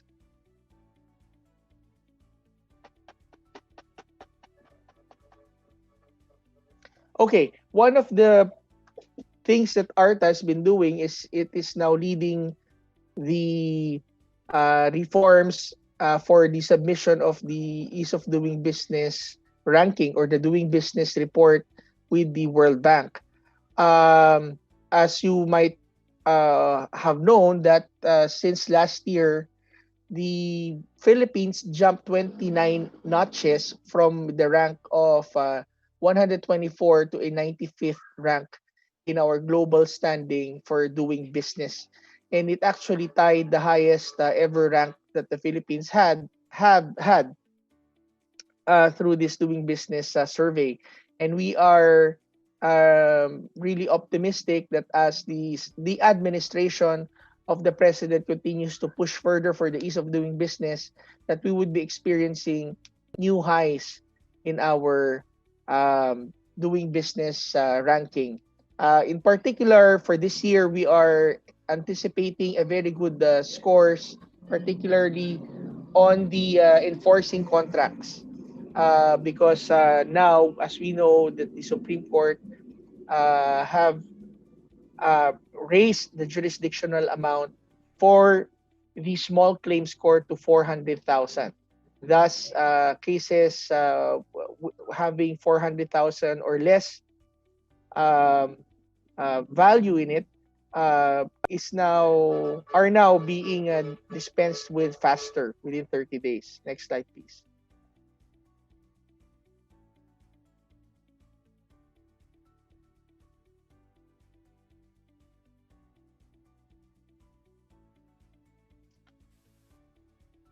The ARTA also is also being advised by an advisory council being chaired by the Secretary of Trade and Industry, Secretary Mon Lopez, yours truly as the vice chair, and this advisory council are membered by the DICT, DILG, and the Department of Finance, and also two representatives from the private sectors. So we have been constantly conducting our meetings together.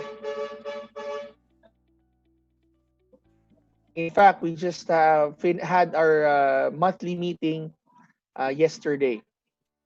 Next slide, please.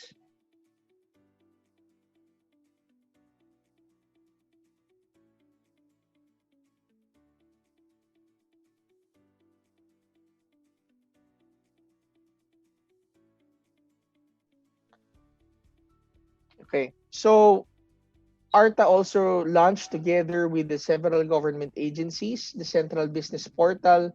As you can see in the left corner picture is our dear Secretary Bon Lopez and Secretary Greg Honasan of DTI and the ICT respectively.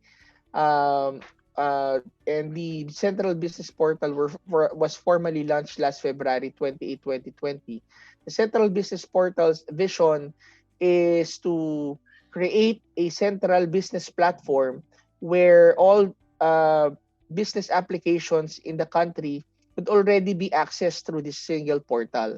We've already started this, and in fact, this gave way to the launching of the National Business One-Stop Shop, which is the first phase of the Central Business Portal that focuses on the registration of a one-person corporation or less than five corporation, that you could already register a one-person corporation in less than a day with the SEC, BRR, SSS, PhilHealth, and Pag-ibig.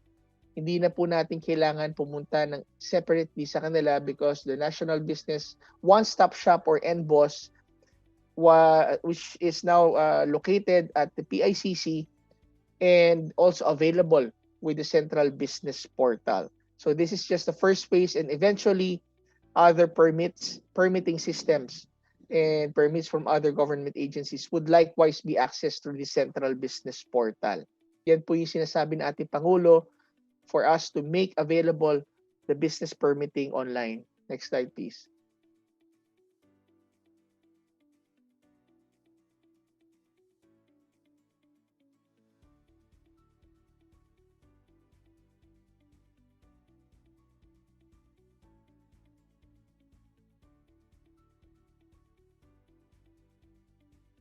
We have several number of complaints that ARTA handled since last year.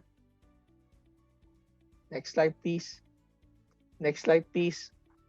I think this would be very crucial for PCCI since we, as mentioned by our President Yuwico, Ambassador Yuwico, that ARTA and the PCCI has called a partnership, whereas the PCCI is a designated ARTA champion or ease of doing business champion, and could formally endorse complaints for ARTA's immediate action coming from the PCCI. Some training seminars would also be conducted with the different regional offices of PCCI. Next slide, please. I will not discuss further on this.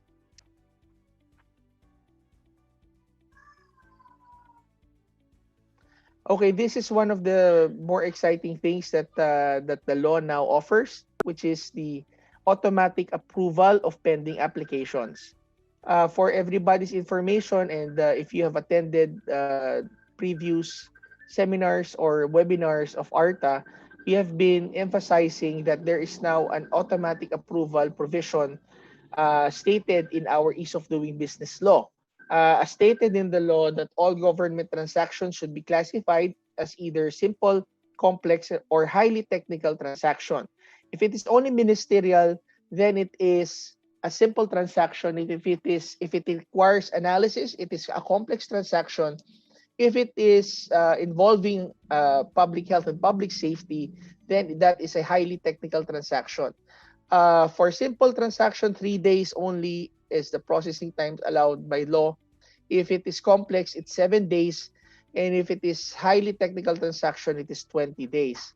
Failure to process within that processing time would render your application, when fully compliant, meaning kompleto na po the requirements, together with the payment which has already been made, there is an automatic approval provision already by the law. So ARTA also declared about less than 7,000 business permits and applications in government for this first year as automatically approved.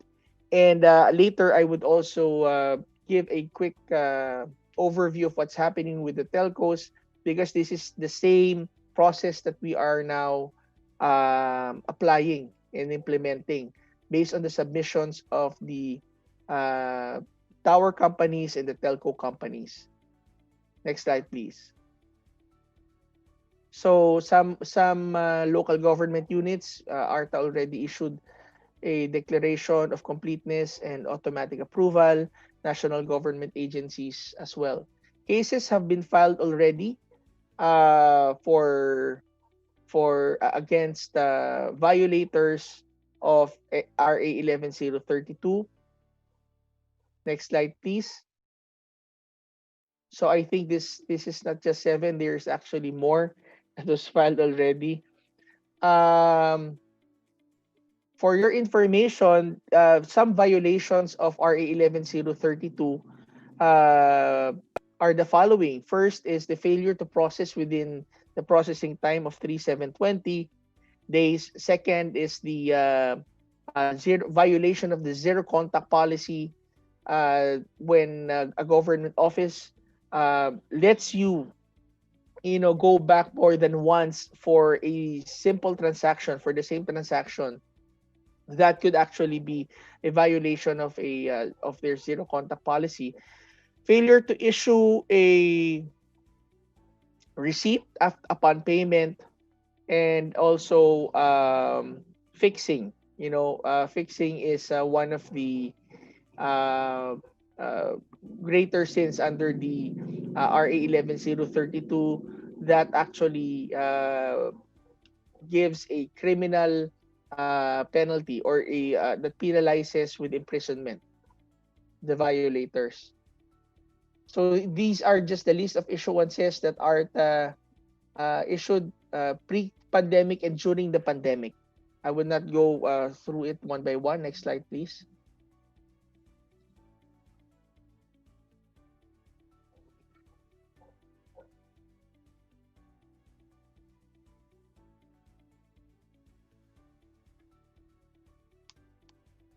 I'm sorry for the delay. Maybe the internet connectivity is getting us. I would just go now to the next slide, which is the program Nehemiah, so that I would be able to show um, some of the more salient whole of government streamlining that we are doing now. Can we just go to the next part, please? Okay, so the program Nehemiah, let me just explain very quickly, is a interagency approach against for streamlining against red tape. Most of the uh, efforts that are being done today in streamlining are focused on an agency level streamlining, and that's good. No, the law tackles an agency level streamlining, but a bigger problem is actually the interagency red tape. So the goal have always been zero red tape towards doing business with ease. Next slide, please.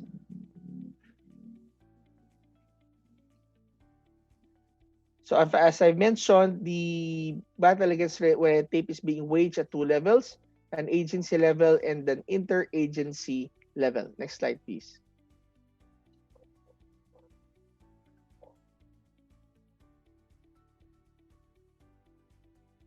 Next slide, please. I will skip with this one portion on the individual agency level. Let me just focus on the Citizens Charter.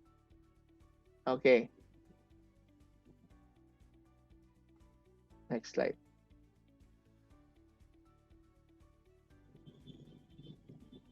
So the slide that you're seeing are the hearings conducted by ARTA on the 5 most complete agencies. Next slide, please. Next slide, please.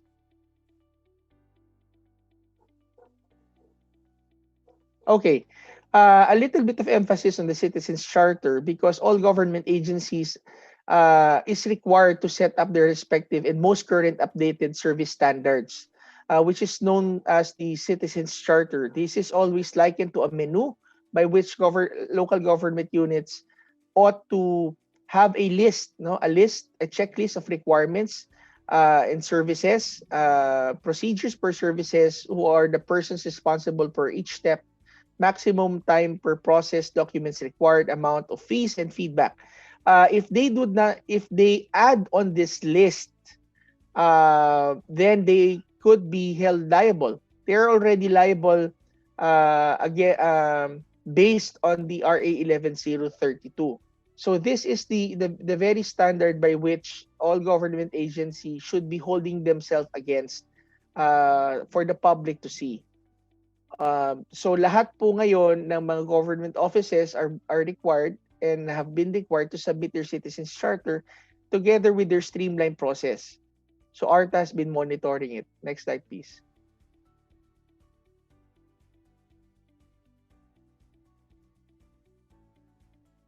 Now let us just go to the program ni Himaya. This is just the monitoring for the business one-stop shops of all local government units. As I've mentioned, the LGUs by 2022 are required to have their electronic business one-stop shops, similar to what Valenzuela has, as well as other local government units who already have instituted their electronic business one-stop shop. So this is now the program ni Himaya, the national effort for the harmonization of efficient measures of interrelated agencies. Next slide. So as I have mentioned, it is a sectoral-based interagency streamlining effort that takes as its consideration the speeding up and the realization of the socio-economic agenda of the Duterte administration. The program has a definite period and clear target, which is 52% reduction of time, cost, requirements, or procedures within 52 weeks for the key sectors of society.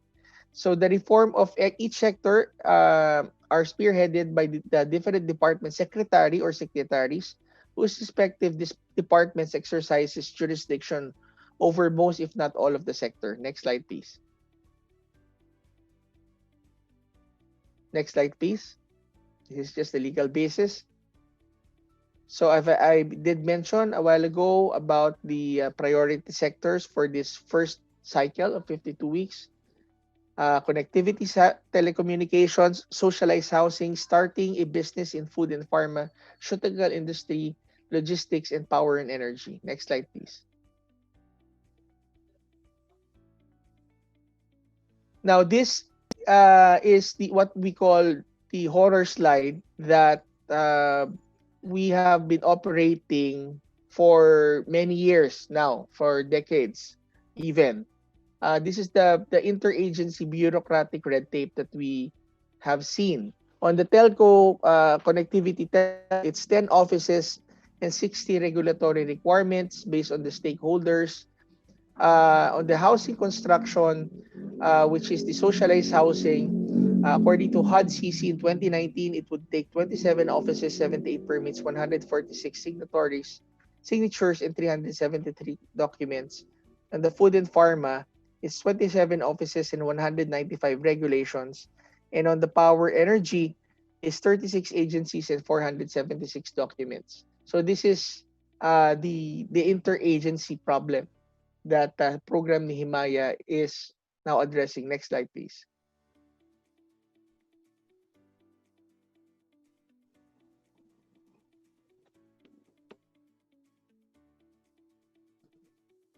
This is just the organizational structure. The lead builders of the program are those agencies whose logo appears on the uppermost row.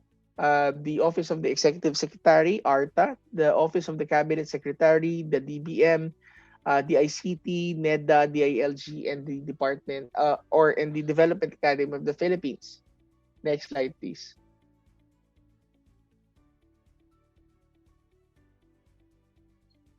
The program lead builders is the oversight group of the entire program, and all the other logos that you see are all the other agencies who are part of the program. So this is just the timeline that we're doing. We have gone through. Next slide, please. Now I will now go directly to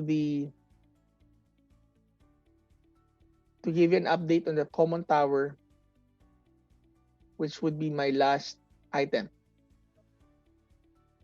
Next slide.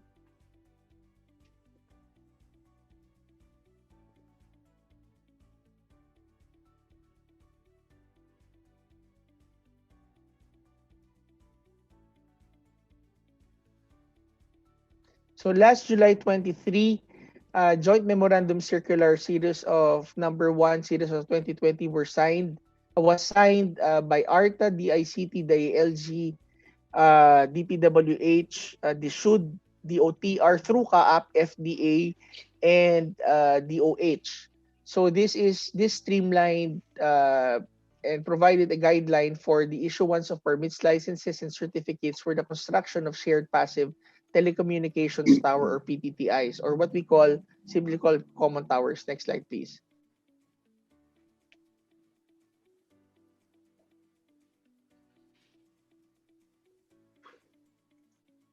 So this is also the first ever digitally signed um, joint memorandum circular in the country. As you could see, the digital signatures that were used this is not just a simple copy paste the digital signatures or e-signatures.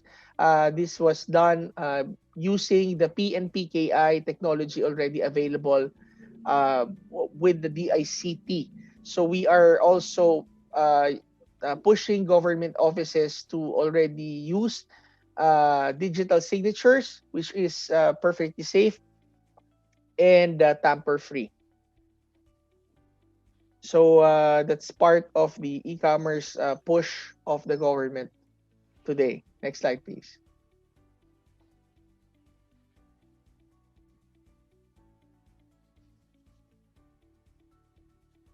Again, we apologize for the delay of the... Next slide, please. Some salient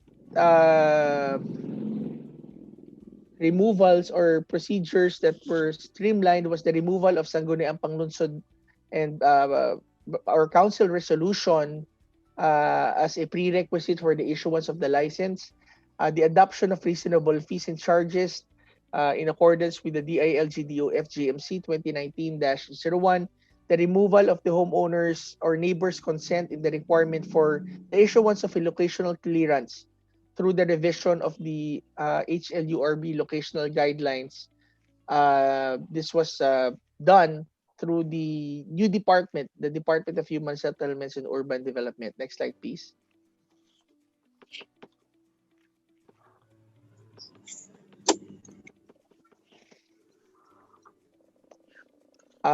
Next slide, please. So this is the oversight function still by the ICT and DPWH on the building standards. Next slide, please.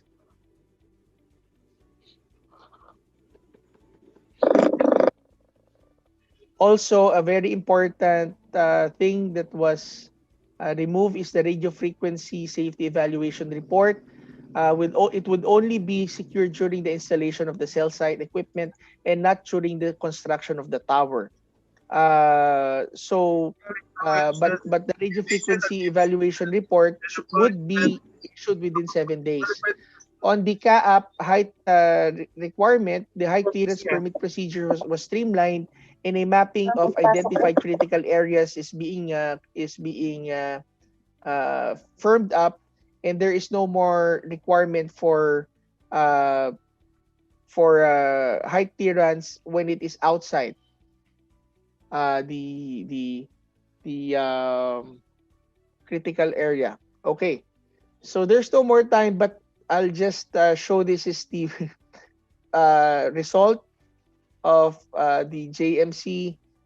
So 44%, 59%, and 93% reduction of time, permits and requirements. Next slide. From 211 days to 14 days. Next slide.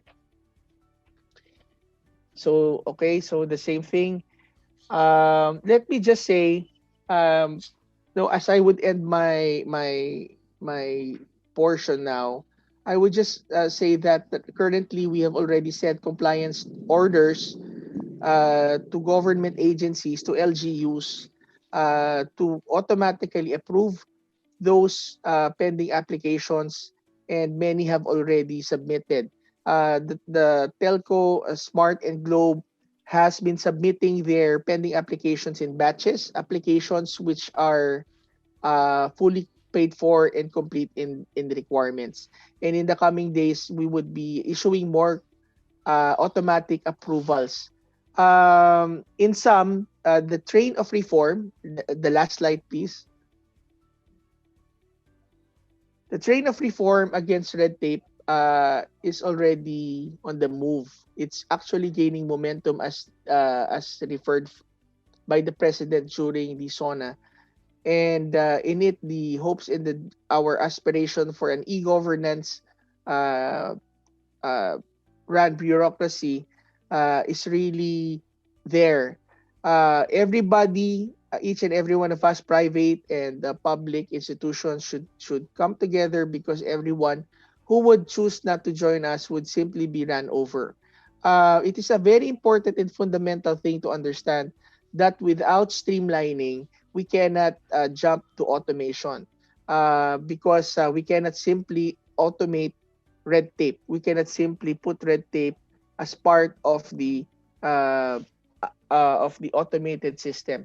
So with this, we thank you again for the partnership of PCCI, and we do welcome further efforts together in the program ni Himaya in the months to come. Thank you very much, and God bless you. Thank you, Attorney Mai, for sharing with us ARTA's ongoing efforts in helping to improve the business environment and create development opportunities for faster trade growth recovery from the current COVID-19 pandemic. At this juncture, I would like to introduce our next resource speaker, and we are privileged to have with us today no less than the local chief executive of Valenzuela City, Mayor Rex T. Gatchalian. Now on his third term as the chief,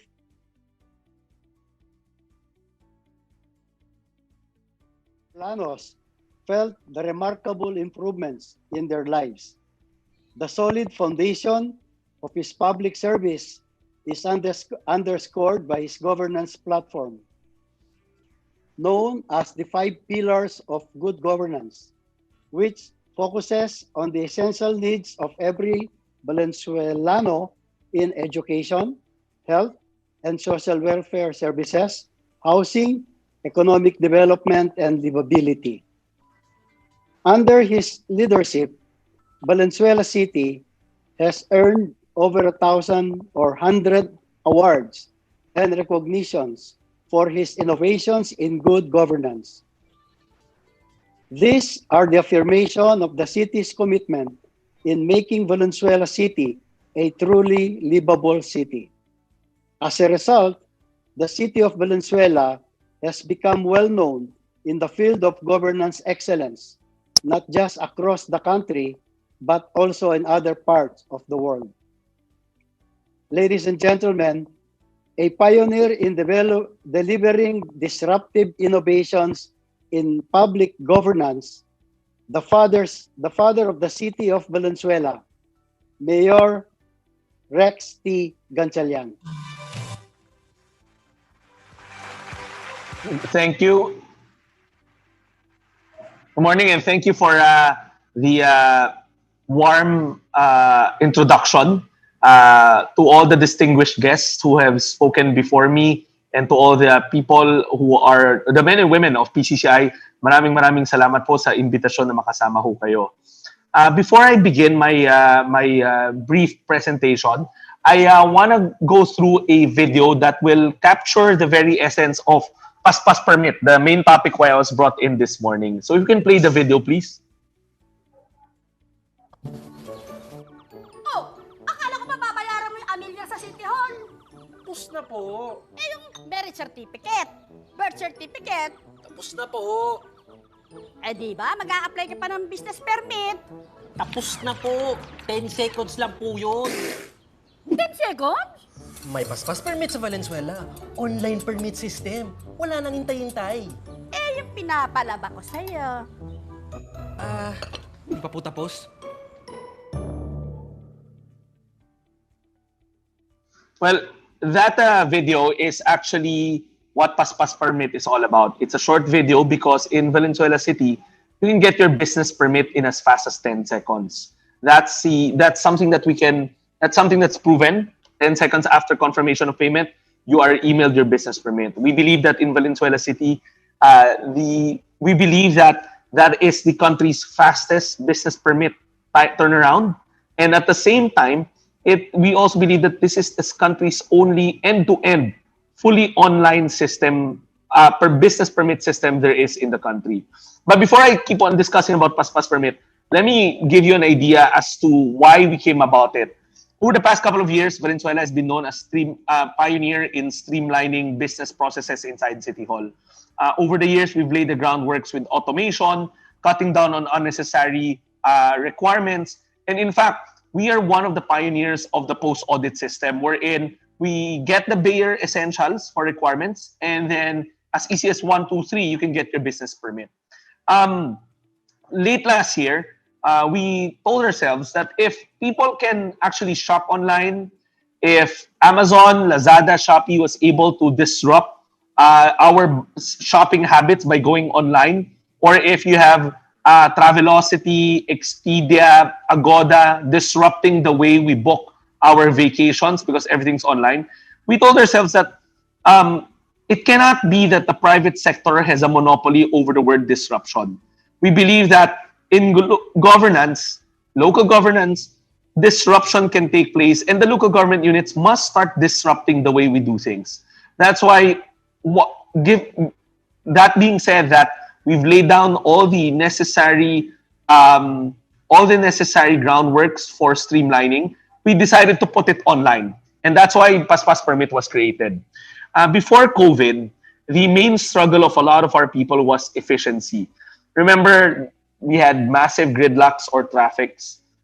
People would have to go to city halls and physically go online in order to get their business permits, building permits, or transact with the local civil registry. So in Valenzuela, we decided early on, late last year, that we don't want to hassle our taxpayers anymore. We told them we don't want you to fall in line, but rather for your business processes, we want you to go online. That's why we created Paspas Permit. It's our disruptive tool in local governance. In Paspas Permit, as mentioned, the heart and soul of this system is you can get your business permit in as fast as 10 seconds. Everything purely online. You can also pay your real property tax or get your assessments online. You can also do your building permits online, and you can also do your local civil registry transactions online. We partnered up with trusted brand names to finish the end-to-end portion of it. If you still want your business permit plates delivered to you and you don't want it just through email, we partnered up with Grab Delivery to be able to deliver the plates to you. If you need payment options, are Land Bank and as well as PayMaya. We were one of the first, actually we are the first partner of PayMaya when it comes to payment gateways. Recently, we have already explored options with Dragon Pay as well as Union Bank for other more online payment options. So the experience is literally not having to leave your home, doing everything online, making more people more efficient. Why they have to drag taxpayers out of their homes, go through traffic, fall in line, and just to get their business permit. In Valenzuela, we tell you, stay at home, stay in the comforts of your office, get all your permits online. You don't have to come to City Hall anymore. Fast forward, the pandemic happened. What was a tool of disruption or efficiency became a tool for safety. Valenzuela's in that position wherein we didn't have to change a lot anymore when it came to the new normal, or if I would rather say the current normal, because Paspas Permit was existing. In fact, now it's not just about being efficient, it's about being safe. When we are being discouraged to do face-to-face transactions, our taxpayers already have the option to go online. In fact, last year, Paspas Permit was only mandatory for big corporations. This year, we have an ordinance that pretty much states that every single business in Valenzuela need not come to City Hall, but rather just transact online. It's safe, it's efficient, it's literally working from home. Again, in closing, we believe that disruption is something that can take place in our local government units. It's not exclusively for the realm of the private sector. Local government units can actually take all business processes online, and you can literally tell your people to just go online rather than fall online. Now this year, we've decided to add more modules to Paspas Permit. We're taking the end-to-end a bit further. Right now, if it starts with the business permits, we're taking it as far as zoning permits. If you're going to file your zoning permits, you just have to go through the Paspas Permit system. We're about to launch the zoning permit module that links up with the business permit module in 30 days time. And we're going a step further in the other side, which is the health cards. We're 60 days off launching another module, which will make health cards and sanitation permits all available online through Paspas Permit. Bottom line, taxpayers need not be hassled or need not compromise their safety when getting their permits. They can just do it all in the comforts of their homes or the safety of their offices. You don't have to come to City Hall. Just go online. So again, to the people of PCCI, maraming salamat. Hope in a small way, the Valenzuela story can inspire you and can move everybody to the digital age. Maraming salamat. Wow. Thank you very much, Mayor Gatchalian, for that very inspiring presentation. And now let us now go to our open forum. I have a question for Attorney Mayor Gatchalian.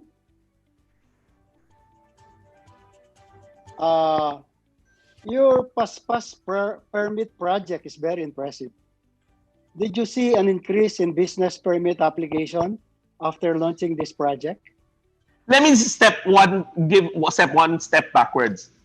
Since the time of my predecessor, Senator Sherwin Gatchalian, when he was still mayor, because we were streamlining and making things easier, even if we were offline, we were already getting as much as double-digit growth, ranging from 15%, 10 to 15% when it comes year on year when it comes to revenues drawn from business permits.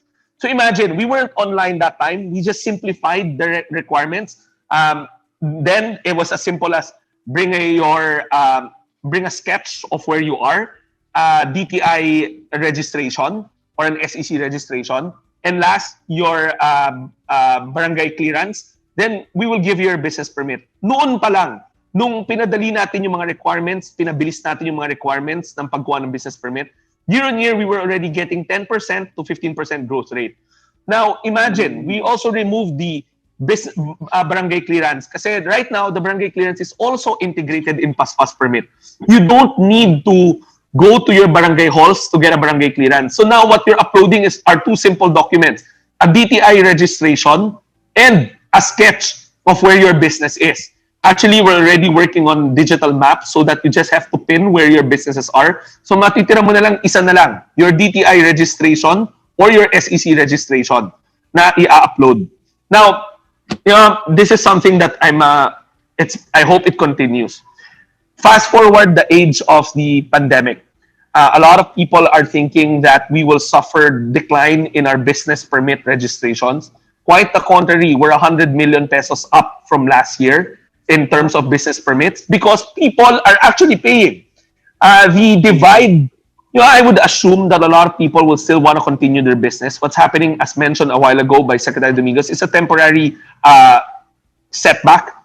So people were still wanting to do business. But if you're telling them that, look, there's no public transport, look, you can't come to City Hall because of no face-to-face transaction, talagang you're deterring them from paying their business permits. But in Valenzuela, we're not suffering a decline in our business permit revenues because everybody's just going online. They don't have any reason not to pay their business permits. It's easy as 1, 2, 3. Last, on top of us getting more, staying ahead of our revenues in terms of business permits, we're also doing more online transactions. If last year, when we launched it late last quarter, we were doing around 20 million worth of online revenues from business permits. Now we've pretty much quadrupled that already. People are actually migrating to the digital platform. Wow, thank you very much for that inspiring reply, Mayor. For Attorney Mai, the Nehemiah project has identified 5 key sectors in society in need of streamlining with a definite period and clear target, which is 52% reduction in time, cost, requirements, or procedures within 52 weeks in 2020. One of the sectors is common towers and interconnectivity. How are in terms of achieving your target? Um, Thank you, sir. I did mention a while ago about the joint memorandum circular. The signing of the joint memorandum circular last July 23 was a huge success because it removed a lot of the previous requirements being exacted by the different government agencies and even the national government agencies. Even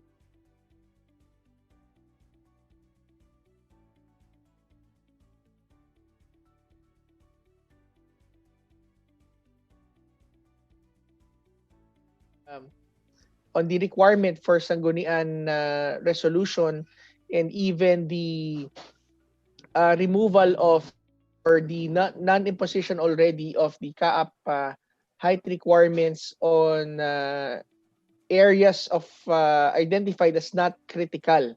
So yun pa lang po ay napakadami na po nun, because normally it takes them 3 to 4 months just to get these things. So yeah, so but also one of the concern that is left on the common tower are those applications that have been pending prior to the submission of the joint memorandum circular last July 23. Now, for those applications that have been pending, ang sabi nga po namin sa kanila, that is already automatically approved if it is already pending beyond 7 days doon po sa mga LGUs at sa mga NGAs. So long as yung mga submission po ng mga private telcos and tower companies have already been fully paid and also complete na rin po yung kanila po mga documentary requirements. So 2 weeks ago, we had a very productive meeting with the different telco companies and also tower companies, and they've been submitting to ARTA in several batches already their applications nationwide that are pending with the several LGUs, and ARTA has been sending compliance orders already, and may mga pumapasok na po, marami na pong lumalabas na mga permits po sa kanila. But some of the submissions that the LGUs, some of the submissions that the telcos have given to ARTA were being contested. No, were being contested by some of the LGUs by stating na hindi naman daw kompleto at hindi naman daw bayad. And some would say may contractor na may subcontractor na may subcontractor pa, kaya hindi ho nila na proseso agad. But one thing is very clear po dito, sir, is that I think there's really no more time for us to really point fingers, but just to make it work at this time, kasi ito po yung napakakailangan. And I think even the Senate is passing very soon. I'm not sure kung naipasa na po nila, but I think they are suspending the other permits, most of the permits related to the building of the towers, except I think the building, the office of the building official permit, or the building permit. So with that, yun po, no, we're waiting for the copy kung lumabas, pero we've already streamlined it, sir. Thank you very much. Okay, thank you, Attorney Mai. Allow me to read some of the questions of our members and audience. No? This is for GM Belica, good, from Bataan CCI, member Orly de la Peña. Good morning, sir. To GM Belica, what action ARTA can do to the city or municipal BPLO who are not yet compliant or following the EOD or RA 11032 Thanks. From Bataan CCI. Thank you very much, our friends from Bataan. Well, the law is very clear.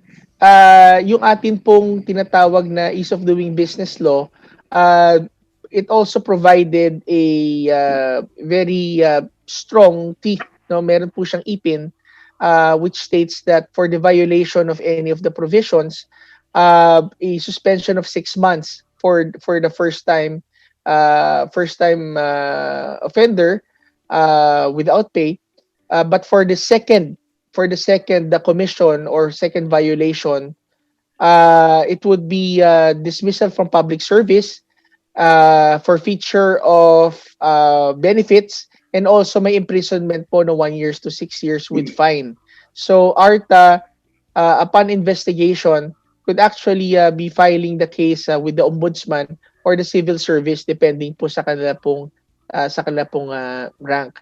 Pero when it comes to the BPLOs, it has to be clear that the timeline of the law for all business permitting licensing offices and LGUs to have an e-boss, katulad po ng sa paspas permit po na meron po sa ating Mayor Rex, is until 2022, which is 3 years from the implementation po ng ating batas. And pero that having been said, malinaw ho sinabi ng kanina ni Mayor Rex, and I think it would support yung statement ko kanina na it's not just automation, but it's actually streamlining. We have to understand that you cannot just automate without actually first streamlining or removing the excessive practices and excessive requirements. So the point is you could actually streamline even kung sabihin nila wala pa silang pera to automate, no? So the business one-stop shop could already be set up. So pwede po, no, pag meron pong flagrant violation, pwede niyo pong ilapit at isumbong po sa ARTA. Actionan po natin 'yan. Ay, maraming salamat po, Attorney. One last question na lang po. Ang dami pong question na pumasok pero nag-overshoot na po tayo ng oras natin, ano? The last question is coming from, I think, the president of Baguio Chamber, John Albert Bantigue, to Speaker Mayor Rexlon Gatchalian. Good morning po, sir. I'm John Albert C. Bantigue, third year political science student from Pamantasan ng Luzon ng Muntinlupa. How paspas permit protect taxpayers by being victim by some people in this agency? Mayor? Sir, I'm sorry naputol kayo. Can you repeat the question again? Ang question po niya is, how paspas permit protect taxpayers by being victim by some people in this agency? Again, the scrupulous activities happen when there's human contact, when there's human subjectivity, pag may hand-to-hand contact. Given that we've fully automated it and drawn it to the digital world, wala ka nang kausap. You're talking to a software that looks at you pantay-pantay with the same criteria. Gone are the days na pag may kakilala ka sa loob ng City Hall, mas mabilis yung permit mo o mas mababa yung assessment mo. This goes also for the real property tax module of paspas permit. So, pantay-pantay, it's the same. You don't need to talk to anybody. Wala kang kailangan. You can be away. You can be abroad pa nga and renew your business permit. Ulitin ko, ang corruption or ang red tape nangyayari pag masyadong maraming human subjectivity at may leeway yung mga kaharap mo ng mga government agents. But pag walang subjectivity, walang hand-to-hand contact, nami-minimize po yun. Thank you, Mayor. Before I will close the panel discussion, may we request our resource speakers to give us their closing messages. Maybe Attorney Mai, could you do it first? Thank you very much. Again, I want to congratulate PCCI for this very good conference, and also our dear friend Mayor Rex Gatchalian, who is the epitome, of course, Valenzuela is the epitome of our what we want to achieve for the rest of the country. Ayan pong sinabi ko nga po nung ako'y dumalaw, Si Mayor Rex ay huwaran po talaga. A shining light ang Valenzuela po pagdating po sa ating laban po sa red tape. Let me just say very quickly that the battle against red tape actually po is years and years and decades of practices and mindsets have been there. And I think more than just a streamlining and removal of processes and the requirements, this is actually a paradigm shifting. It's a battle in the mind that we really need to change the way that government treats and thinks and looks at not only its citizens but itself. It's understanding kung ano po ang ating trabaho bilang mga tao sa gobyerno, not just a regulator that is premised on distrust, which means because there is a distrust from government regulators na there would be more fraudulent people transacting or applying. So the knee-jerk reflex is to add more requirements and permits. Sad to say, the resulting monster is red tape and many regulations, which gives way to corruption. And the bigger, the sadder, if I may use the word, the bigger tragedy there is this many permits fail to address the issue of trust. And now I think the with the paradigm shifting now that government is already trusting the people na kapag sinabit mo na yung application mo, kompleto na yan, bayad na yan, ang presumption po dyan, automatically approved na po yan, and the government agency is given 3 days to actually say so kung kulang. Pagka hindi ho nila inaksyonan yan, then it is already deemed automatically approved. So that is a paradigm shifting, and this is what we really need to promote. And again, the train of reform is moving faster and faster, and we're gaining momentum. And magtulungan po tayo at maraming pong salamat. Thank you. Thank you, Attorney Mai. How about Mayor Rex? Your closing message, please. Again, first of all, I'd like to thank Attorney DG Belica for the guidance. No, ARTA has been a constant guide of Valenzuela in trying to be the most streamlined or most efficient LGU. Kung hindi ho dahil kina DG and their guidance, mahihirapan rin ho ang Valenzuela. Actually, ARTA has a wealth of, for the LGUs out there, ARTA has a wealth of resource tools that can help you achieve the streamlining. All we have to do is really open our minds that it's about time that we give our people a more efficient way of getting their permits. Maraming sila lagi nagtatanong paano sinimulan. Ako lagi yung sagot, you don't have to look far. ARTA is there. They have a wealth of guided resources that you can roll out, whether it's plain and simple streamlining all the way to automation. And pangalawa, tulad ng sinabi ni DG, tama ho yung change in mindset. We actually have a golden opportunity now with COVID. Pangit man pakinggan, but the silver lining there is people are actually more open to going digital, to transacting online. They are looking for safer methods of getting their permits. And I think it's time that we migrate online and we take advantage of this, of the current situation by streamlining and by going digital. It's not a perfect situation, but there are solutions out there that can make us make this new normal more bearable for everybody. Okay, once again, we would like to thank DG Belica and Mayor Gatchalian for providing our participants with insights on how to improve the business climate, especially now that we are in the midst of pandemic. With continued policy interventions targeted at MSMEs, the sector will surely continue to emerge as a key growth driver for our country.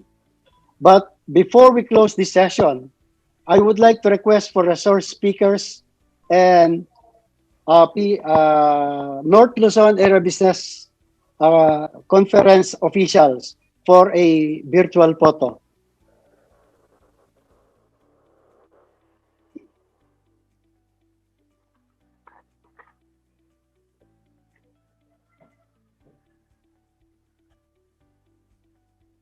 Okay, thank you very much. Again, I'm Rene Romero, And I would like to say thank you and enjoy the rest of the 29th North Luzon Area Business Conference. Paulo? Ayan, alam nyo, maraming salamat, Session Chair Karine Romero, and also to our distinguished speakers, Mayor Rex Gatchalian, at saka kay Attorney Belica. Napakaganda po ng insighting at napakaganda ng topic na pinag-uusapan natin. And I'm sure, given nga no, yung ating mga participants, ang daming tanong. Hindi nga natin magagawa na lahat ito sagutin. Pero ang gagawin natin dito, this will be addressed very well and properly. You will receive email and definitely masasagot po natin lahat ng ito. Alright, so meron pa tayong mga susunod na session. Kaya nga, I'm happy and together with all of us, happy tayo na nakastick po tayong lahat ngayon. Alam naman natin, mahirap umupo, mahirap tumayo, but then again, ang dami po nating natutunan, especially dito sa mula kanina nagsimula tayo. So stick around everyone, stick around. Now, for this session, after this session, we would like to also thank di ba, yung mga participants natin, yung ating mga local chambers in North Luzon and around the country for attending today's conference. Okay. Sige. So, I think we will moving on. Kung gutom na tayo, konti na lang po. Marami pa po tayong malalaman. Marami pa po tayong insight na makukuha.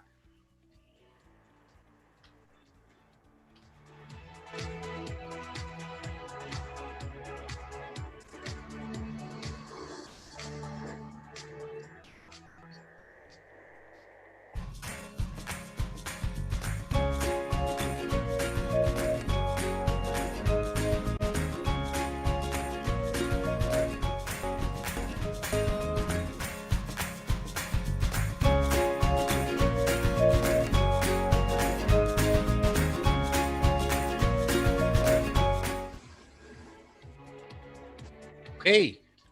Next on our list right now, we will be having our wow break. So hindi po kayo kailangang umalis. Ito po words of wisdom na break na pinapakilala natin ngayon si ating International Committee Chairman ng PCCI at saka sa Philippine Chamber of Development Institute Chairman and Chairman, ang daming Chairman ni Sir, at CEO ng Simbulan Group of Companies. Please welcome Mr. Renato Simbulan. Thank you, Paulo. Thank you, Paulo. Good morning to everyone. I think everybody's enjoying the conference, and I was asked by the boss to wow break for you. So let me start with asking everyone: is COVID days over? Is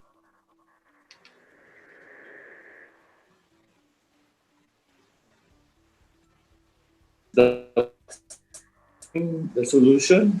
Pandemic has collapsed globally. It's inevitable that the government has to spend a lot at the verge of recession.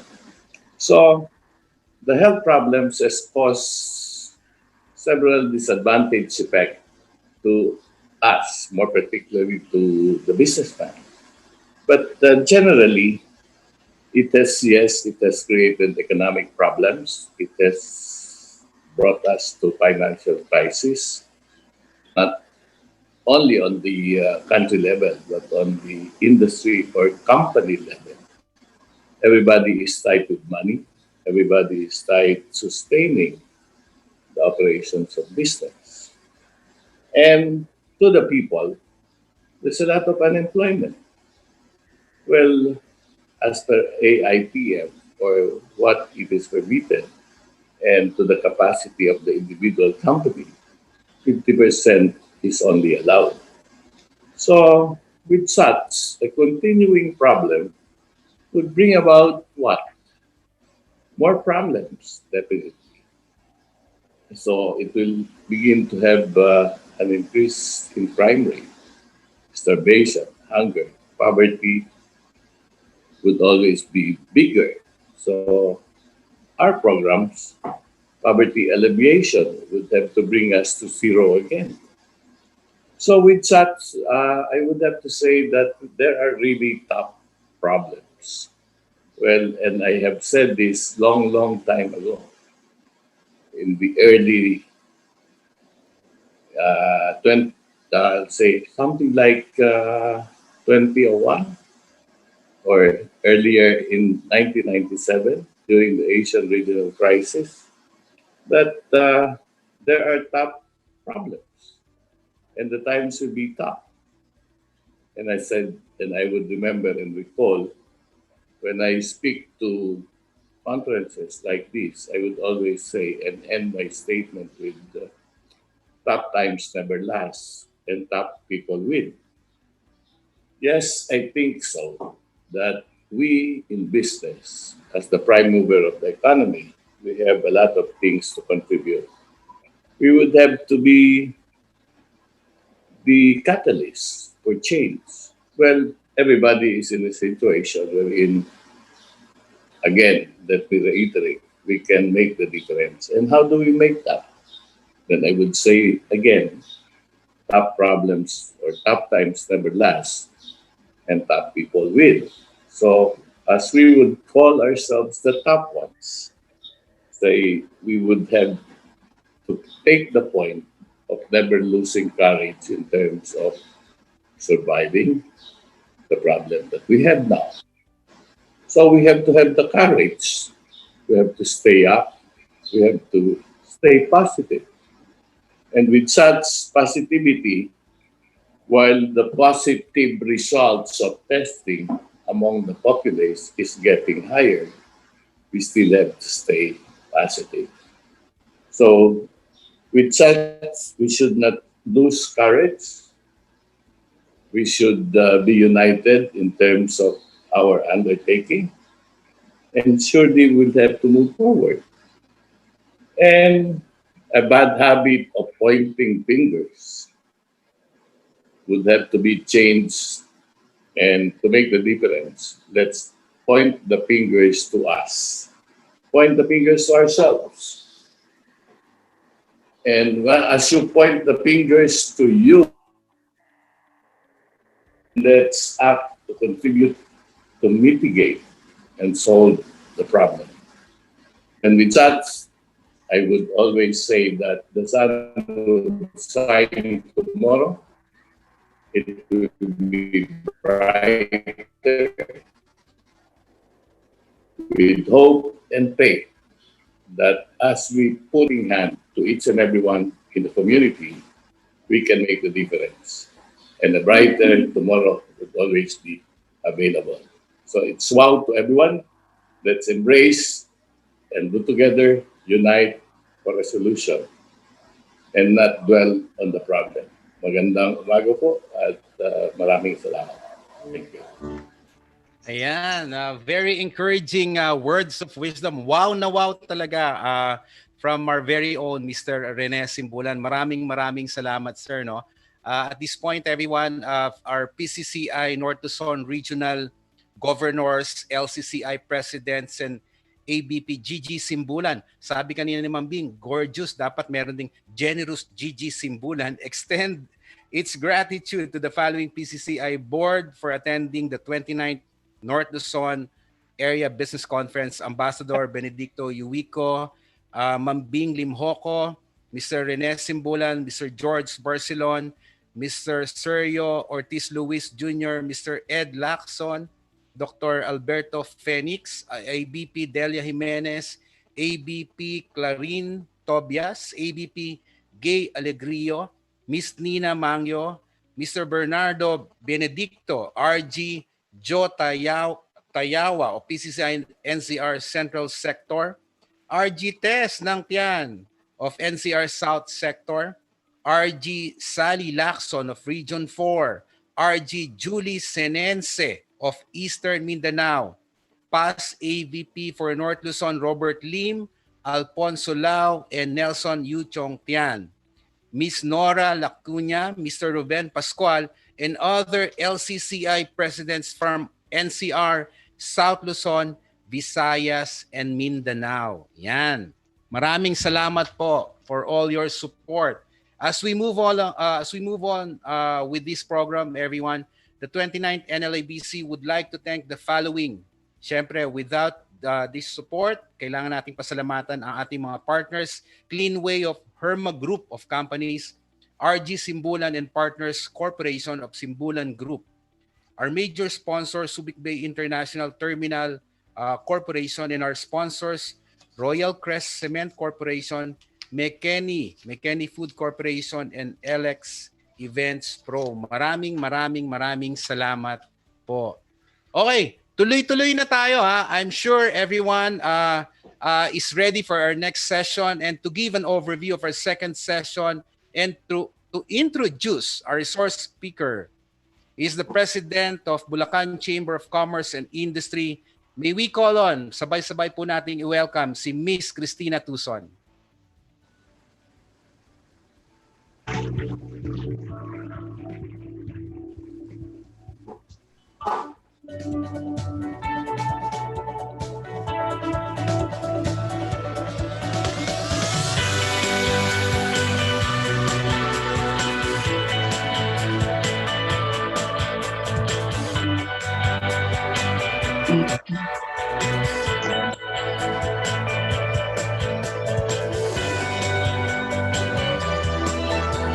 Good afternoon.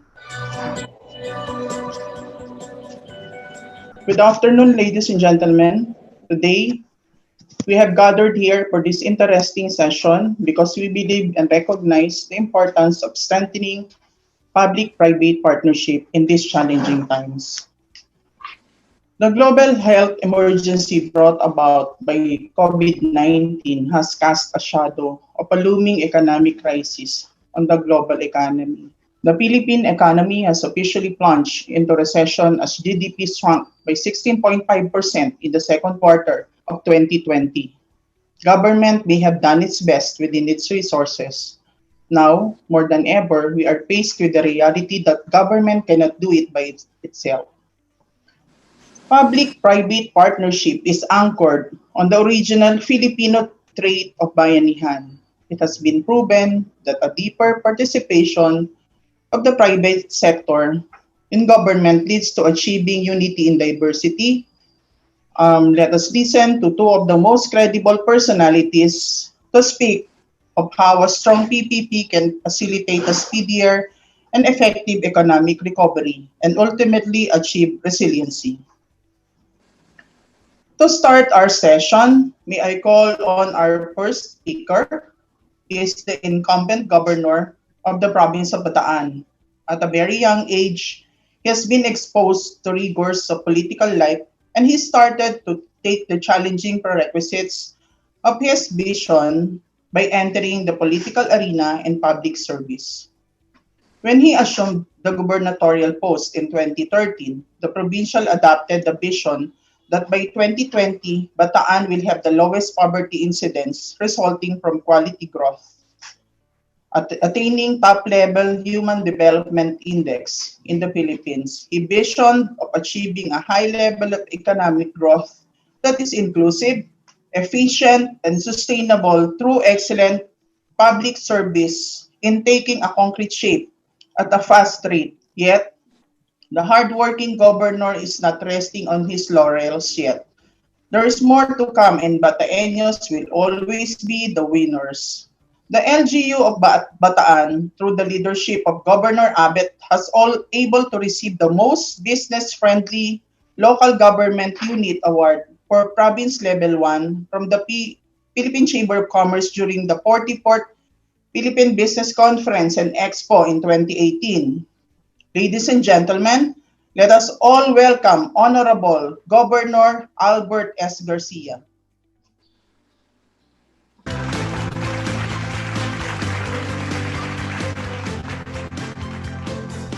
Thank you very much, Ma'am Cristina Tuson, for your very kind and very warm and very detailed introduction by yours truly and for the province of Bataan. To all the officers headed by Ambassador Benedicto Yuhico, President of PCCI, Ms. Bing Limhoko, Chairperson of PCCI, Secretary Dominguez, Attorney Belica of our partner in ARTA, and my idol, who is an example of excellent governance, Mayor Rex Gatchalian. To our outstanding citizen, Paulo T. Big, na taga rito po sa Bataan. To all the chapters of the Philippine Chamber of Commerce in the different cities and provinces. And special mention to our Bataan Chamber of Commerce. Magandang hapon po sa inyong lahat. Thank you for inviting us to share and present in this very important event, the North Area Business Conference. So first, I'd like to show the outline of my presentation. Brief background, our mission vision, as mentioned by Ma'am Christy. The PPP, Public-Private Partnership in Bataan, pre-pandemic and during this time of pandemic. And after that is the PPP projects in the pipeline, then our conclusion. So first, allow me to give you a brief background of the province of Bataan. As you may know, we are a peninsula. We are located in Region 3. We are just across Metro Manila via Manila Bay. And we are close to Subic, Clark, and aside from Subic, we have our own Freeport area of Bataan, which PCCI helped us establish 10 years ago.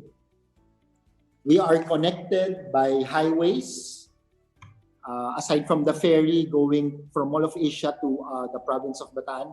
We are connected by NLEX, SCTEX that have an exit and make Bataan more accessible. We also have a ferry that will just take 1 hour from all of Asia to our port in Orion.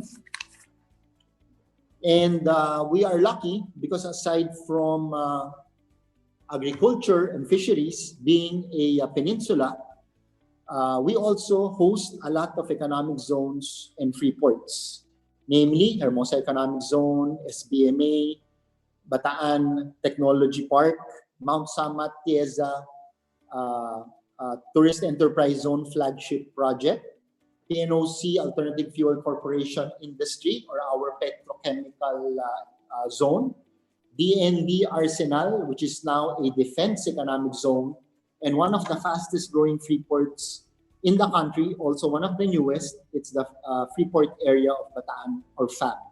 These economic zones and Freeport, aside from our agriculture, tourism, and urban commercial centers, have been the main magnet of investment that has produced thousands of jobs for the province and for our neighboring municipalities, cities, and LGUs. And because of our priority and vision of attracting investments, we were awarded by the PCCI in 2018 as the most business-friendly LGU provincial category, and no less than the President awarded this very significant citation. So thank you very much to PCCI. And some of our milestone, because of the jobs and investments, according to the PSA, we have one of the lowest poverty incidents in the country, having a low single-digit poverty incidence based on PSA data rather. In the Human Development Index, we have been climbing the top 10, and at the latest publication of the HDI, which is a United Nations program, that was in 2015, we were ranked number 4 in the country, and hopefully when the new publications come out, we will rank even higher. By the way, HDI or Human Development Index is a measurement of quality of life in a certain area or location. We have low inflation, high savings rate, and a higher per capita income. We are a consistent recipient of the Seal of Good Local Governance Award by the DILG. And we are the least dependent ERA LGU in the country because of the investment that have come in. We have generated a substantial amount of local revenues here in Bataan. Also, we have one of the most efficient crime solutions and the lowest crime rates in the country. We are measuring this and we are incentivizing this together with the Philippine National Police. We are the first province in Region 3 that have been declared insurgency-free.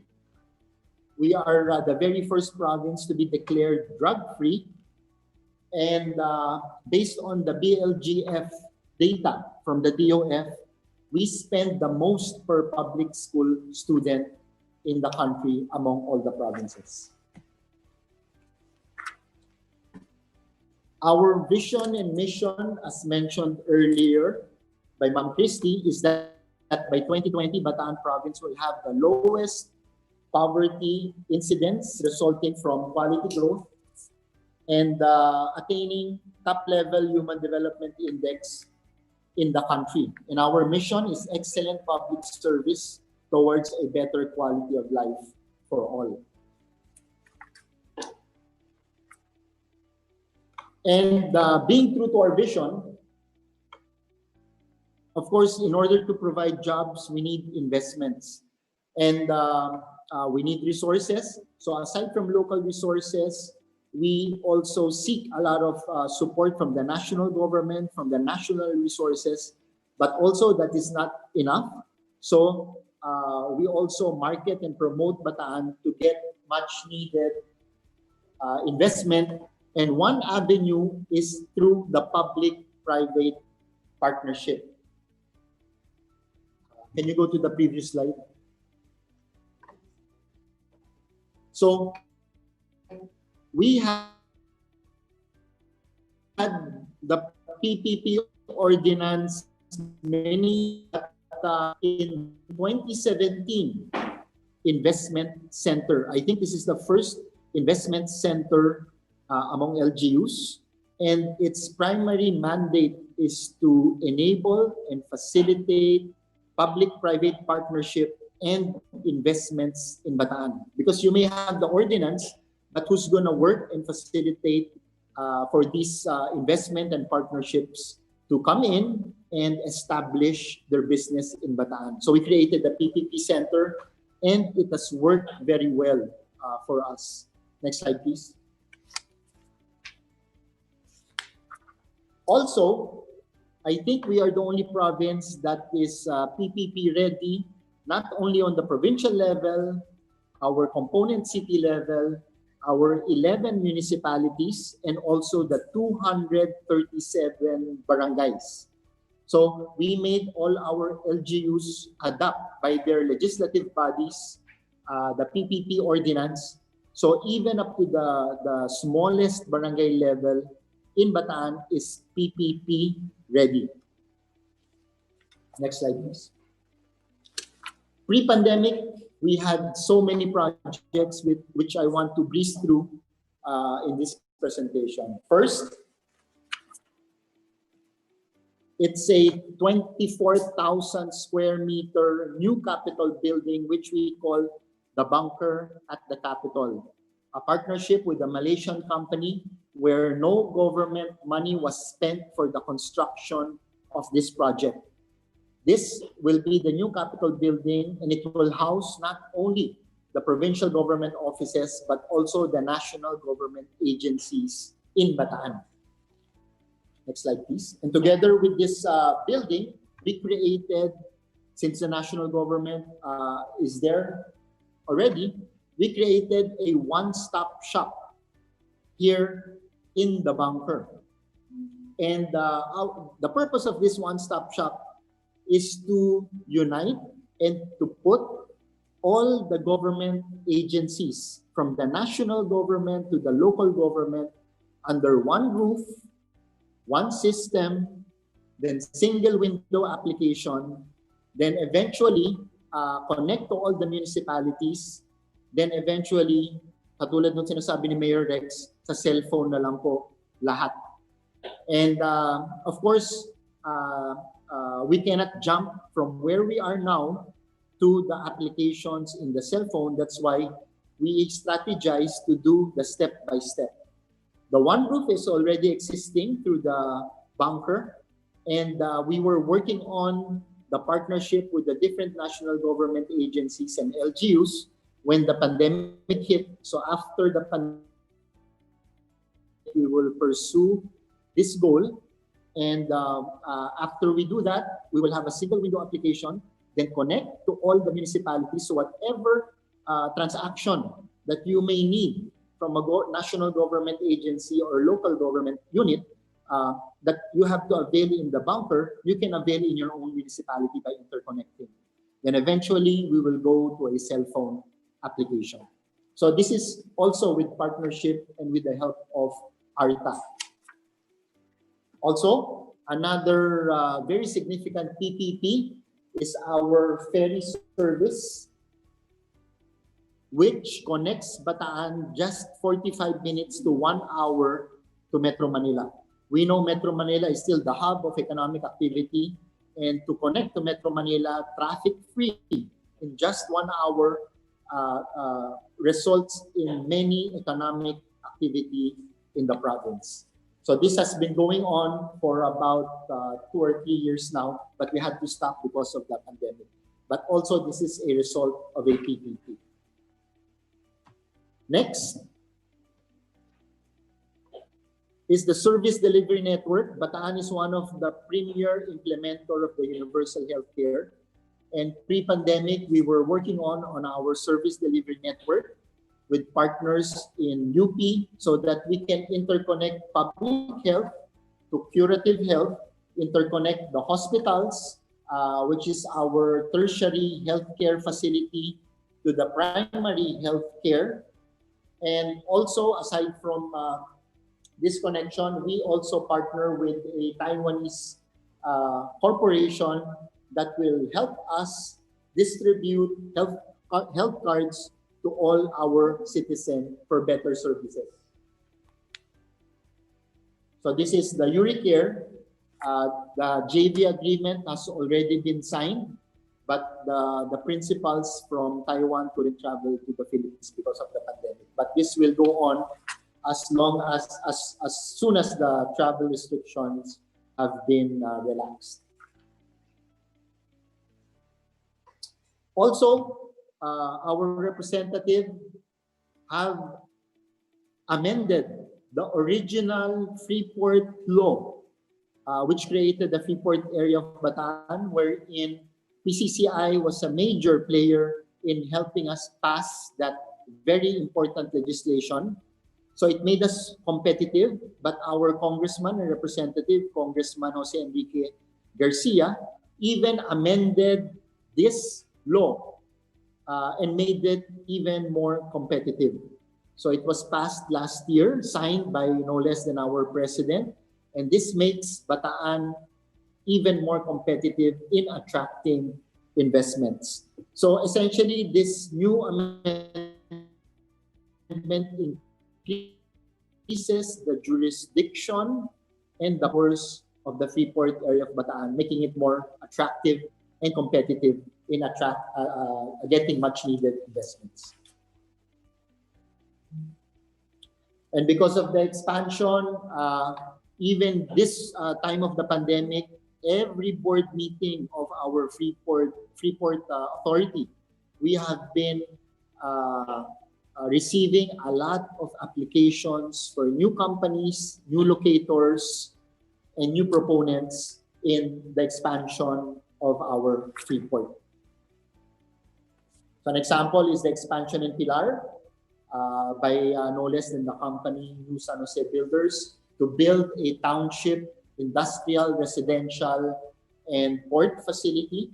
Also, the Dinalupihan Green Residences, which is located in the northern part of the Bataan Peninsula. And we have many more in the pipeline for the creation of new free ports within the province. Next slide, please. Also, discussions earlier were made with regards to our partners in the telco. Bataan is only the second LGU outside of the city of Davao to have its own call center for the 911 emergency hotline.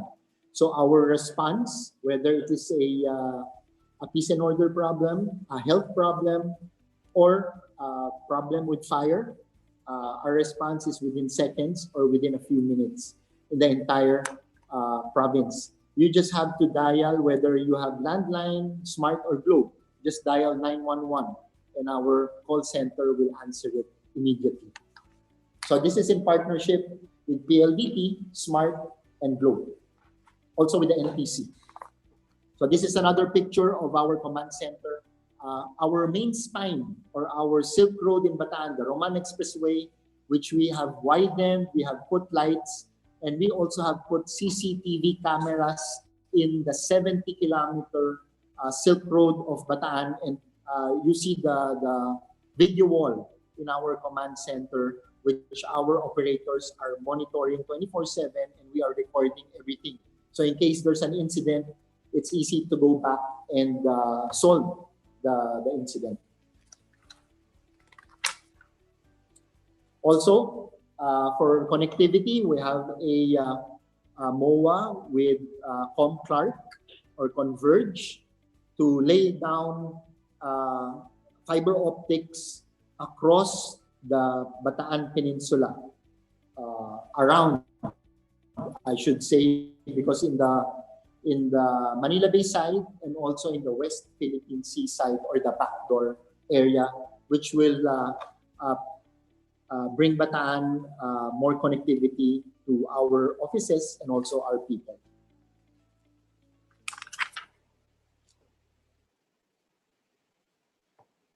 Also, this is very unique. We have a partnership with an Israeli precision farming company, wherein they will come in, put up drip irrigation, and utilize precision farming and help our farmers produce more, lower the risk, and earn more eventually. Of course, increasing the yield and increasing the quality. They will be planting vegetables. And as you can see in the screen on the right side, these are our contract growers for this precision farming project. So it's also a PPP. Also, with regards to health, PPP with our local governments in Dinalupihan and Limay, we have put up in partnership with the private sector dialysis centers in their respective hospitals and municipalities. Next slide, please. Housing has become a challenge because of the many jobs that Bataan has produced. So we are attracting a lot of in-country migration. So in order to cope up with the housing demand, we partner with NHA and also the private sector to put up housing facilities. So NHA has provided a lot of projects for the different locations in Bataan, plus the private sectors has also came in, specifically Fiesta, Lumina, and other socialized housing projects. Also, we partnered with a global company called BYD. You may have heard of the company. It's Build Your Dreams. Warren Buffett is also an investor in this company, and their global ambassador is Leonardo DiCaprio. We've partners for them to supply electric cars and electric buses for the province, and to study the possibility of constructing a monorail in our congested areas in the province. Also recently, they donate 10,000 face masks to the province, which they produced also in China. Another partnership, SM Mall constructed our transport terminal, making it a very comfortable and high-tech terminal for our passengers and our transport groups here in Bataan. And next slide, please. Our learnings from the PPP has enabled us to face the challenges in these times of crisis. And I'd like to show you the partnership that we did through PPP in response to the COVID-19 crisis.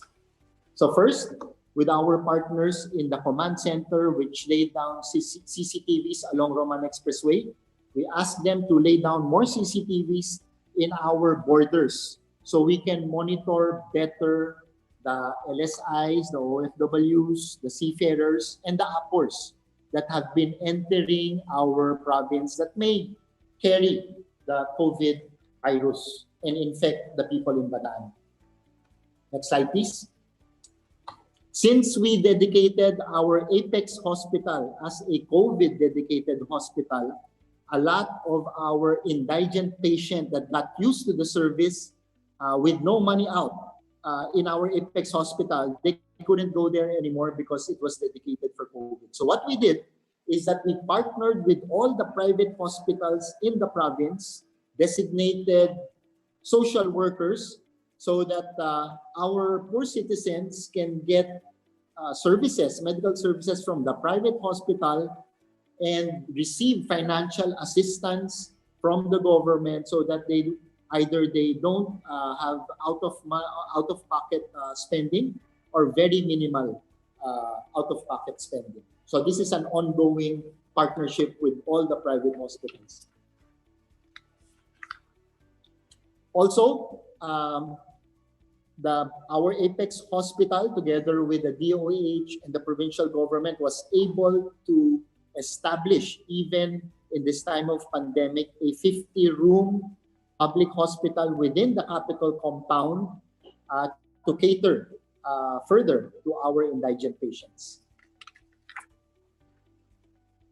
And during the early days of the pandemic, we had partnerships with the Lung Center, the RITM, then eventually with the Red Cross and the JBL, so that we can test our suspected cases immediately so we can isolate, treat, and contact trace people here in Bataan.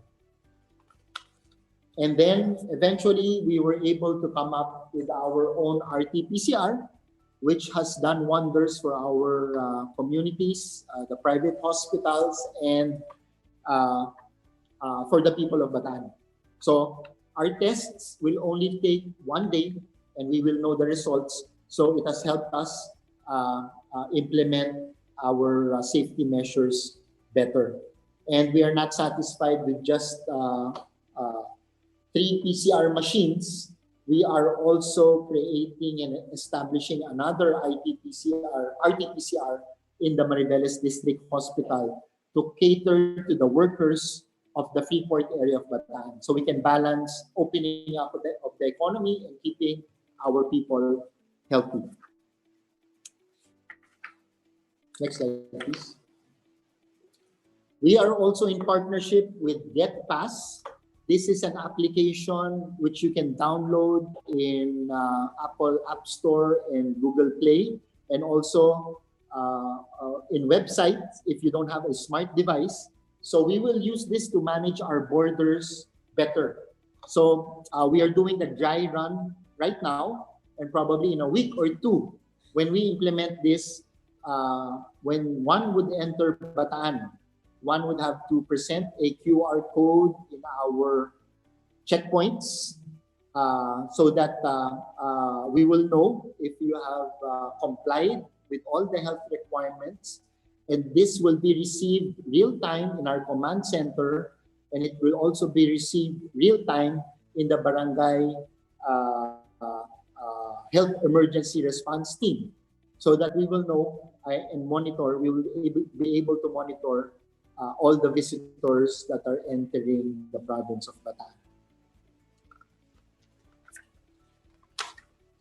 Also, We have a bed tracker, so we will know which hospitals have available beds, which emergency rooms are full or which have availability, so that our 911 ambulance service can really bring patients to receive medical attention at the fastest possible time. We also partner with another app. This is called GeoTime, which has the feature of facial recognition and geofencing. So we will know if the person in quarantine is at the right place at the right time, any given moment of the day. Also, we have a partnership with Zwilig Family Foundation. They have provided a lot of seminars with regards to community based management and also risk communication, so we can communicate better with our citizens on how they can be our partners in fighting COVID-19.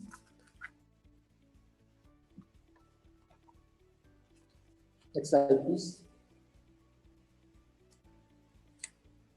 These are some of the donations of the big companies that we have partnered with: San Miguel, GICC, GMA, just to name a few. But we're very happy and very fortunate that a lot of individuals, companies, foundations, and corporations, even global organizations, which used to be our partners and remain to be our partners even in this time of crisis, have donated many of their resources to the province of Bataan. Also, we partner with all the hotels and resorts in the province so we can quarantine a lot of our COVID positive patients that are asymptomatic. Also, so we can isolate our healthcare and other frontliners so that they won't infect their families. Next slide, please. And our command center, which I showed earlier, was converted into a COVID-19 call center for contact tracing. Even the church pitched in, aside from all the prayers that they have been doing for the province, for the country, and for the world. They have lent their facility so that chemo sessions for clean patients can continue here in the province of Bataan. So this was donated or lent to us by the Catholic Church in the province.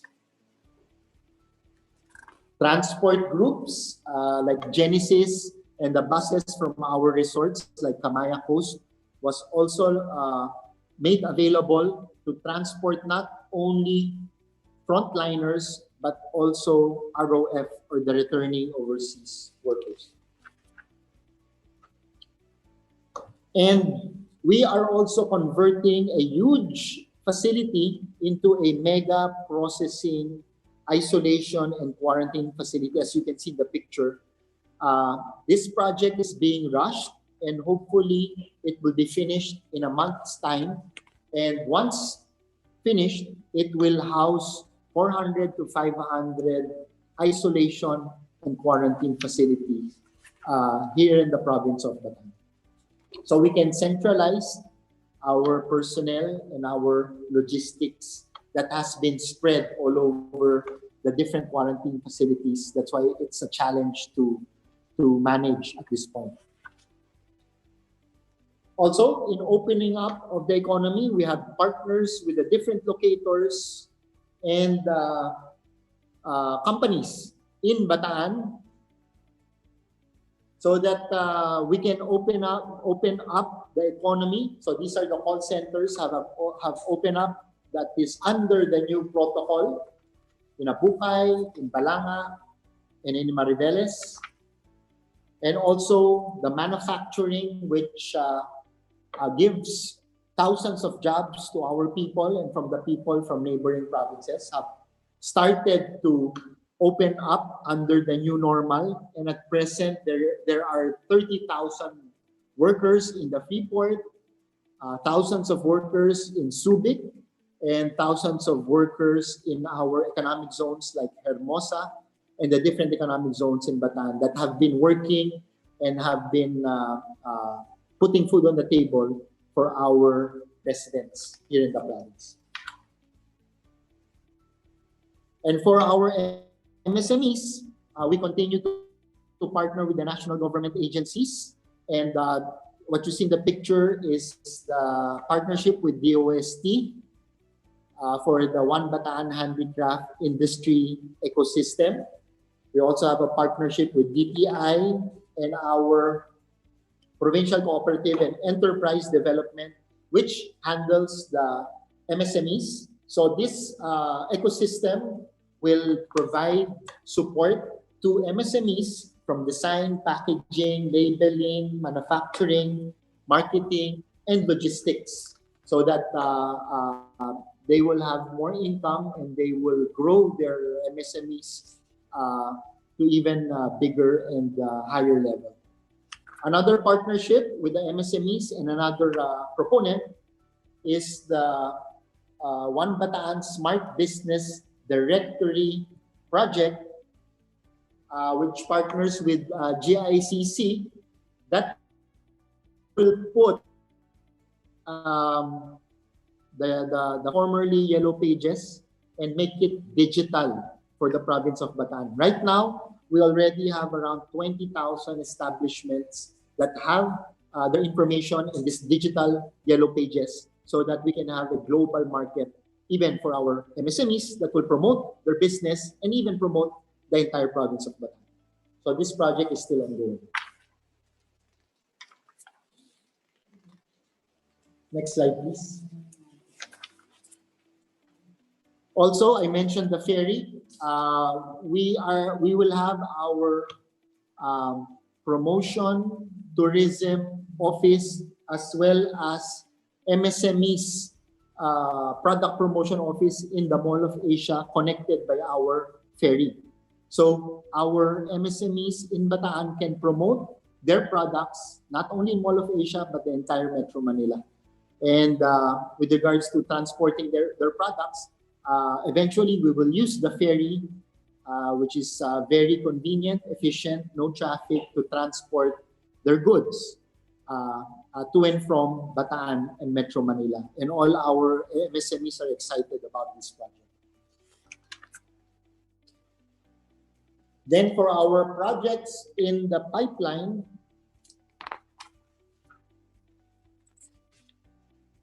next slide, please.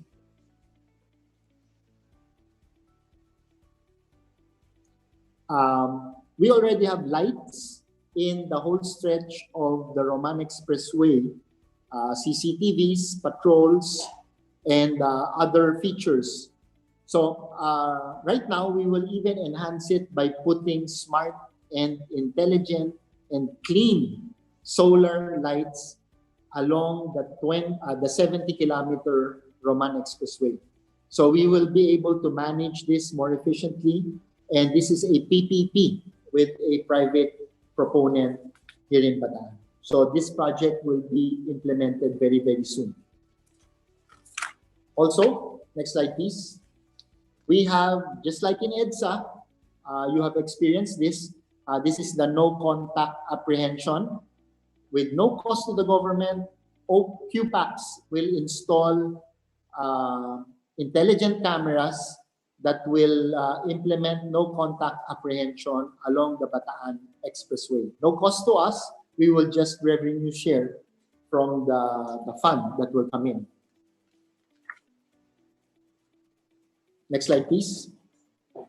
Also, we have a partnership with Globe Telecoms, wherein they will spend $22 million or more than 1 billion pesos to install cellular towers and increase our connectivity, as long as we will not give them a hard time in securing the necessary permits. So we were able to talk to all the mayors, even the barangay officials, and we did an IATF resolution, so that aside from the instructions from Malacanang, instructions from our ARTA, we can have a better understanding to facilitate this project that will increase connectivity for the province. Once done, internet connection and data connection in Bataan will be one of the fastest in the country. This will enable us implement the blended learning better and our healthcare system even better. So this is an ongoing project as well. Next slide, please.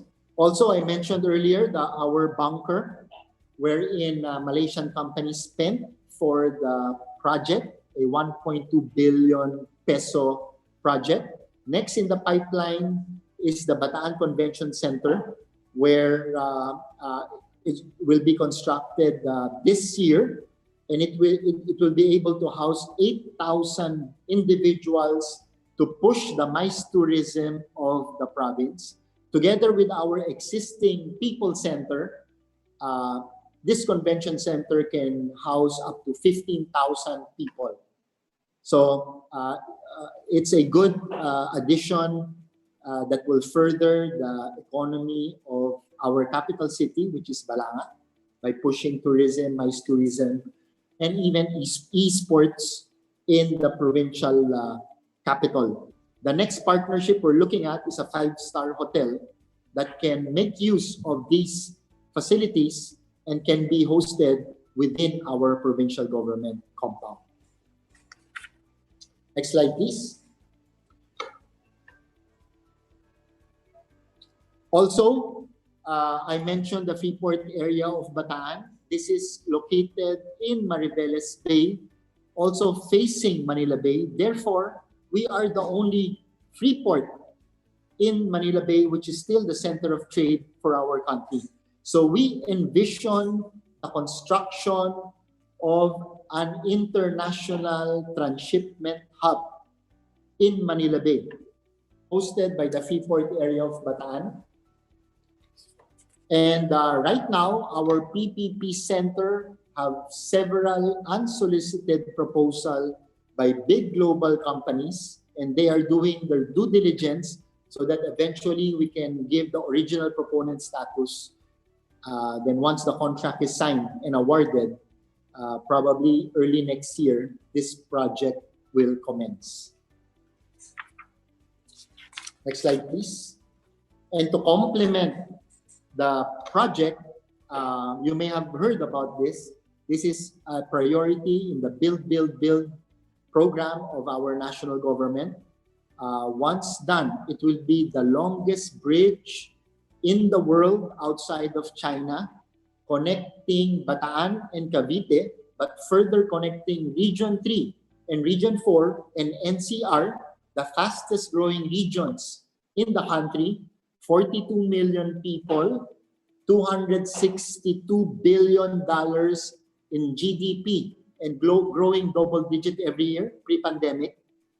And once connected, it will interconnect free ports, economic zones, airports, township project, commercial centers, hubs around the Manila Bay area. By doing this, our Manila Bay can rival the greatest bays in the world, like Tokyo Bay, New York Bay, San Francisco Bay, and the new Macau, Hong Kong, Juhao Bay. This will further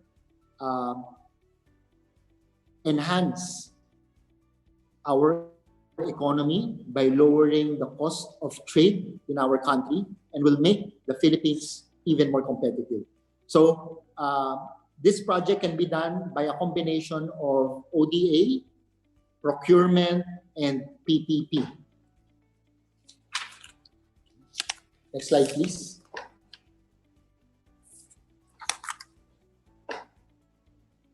Okay. So in conclusion, we have realized that PPP is not just a regular partnership. It is a partnership between national government agencies, local government agencies, together with the private entities, and also with the people, not only for the people.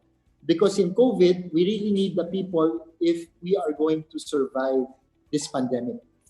And especially in this age of information and interconnectivity, it is better to have more friends than to exist in isolation.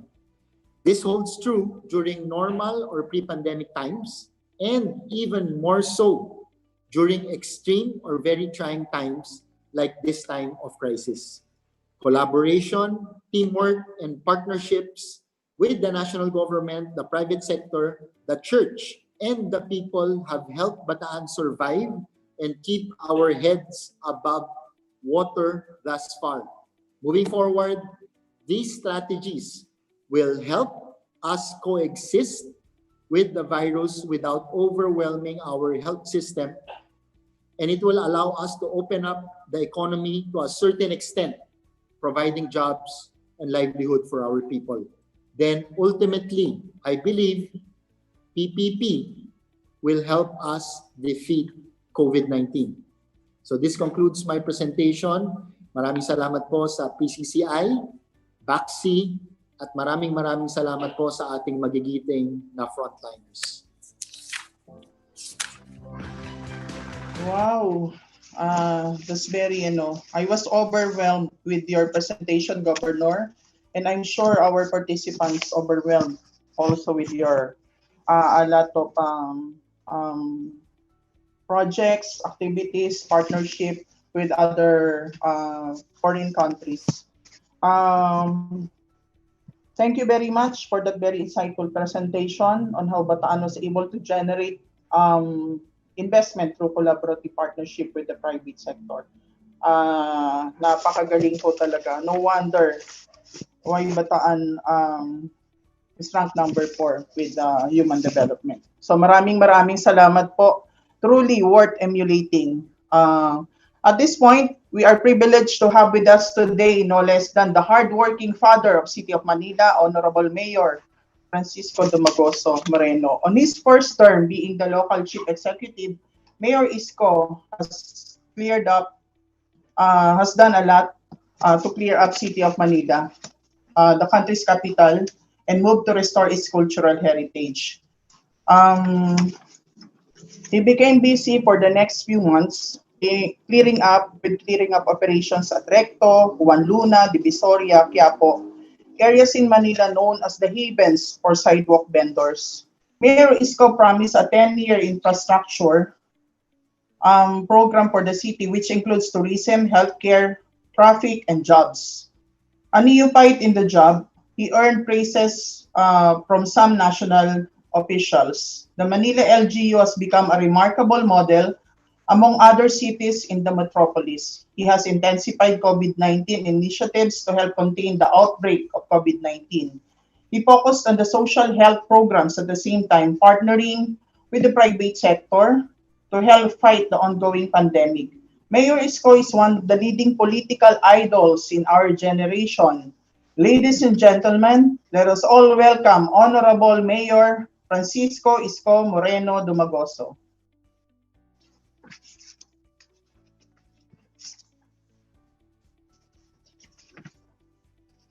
Magandang umaga po sa lahat ng miyembro ng PCCI North Luzon.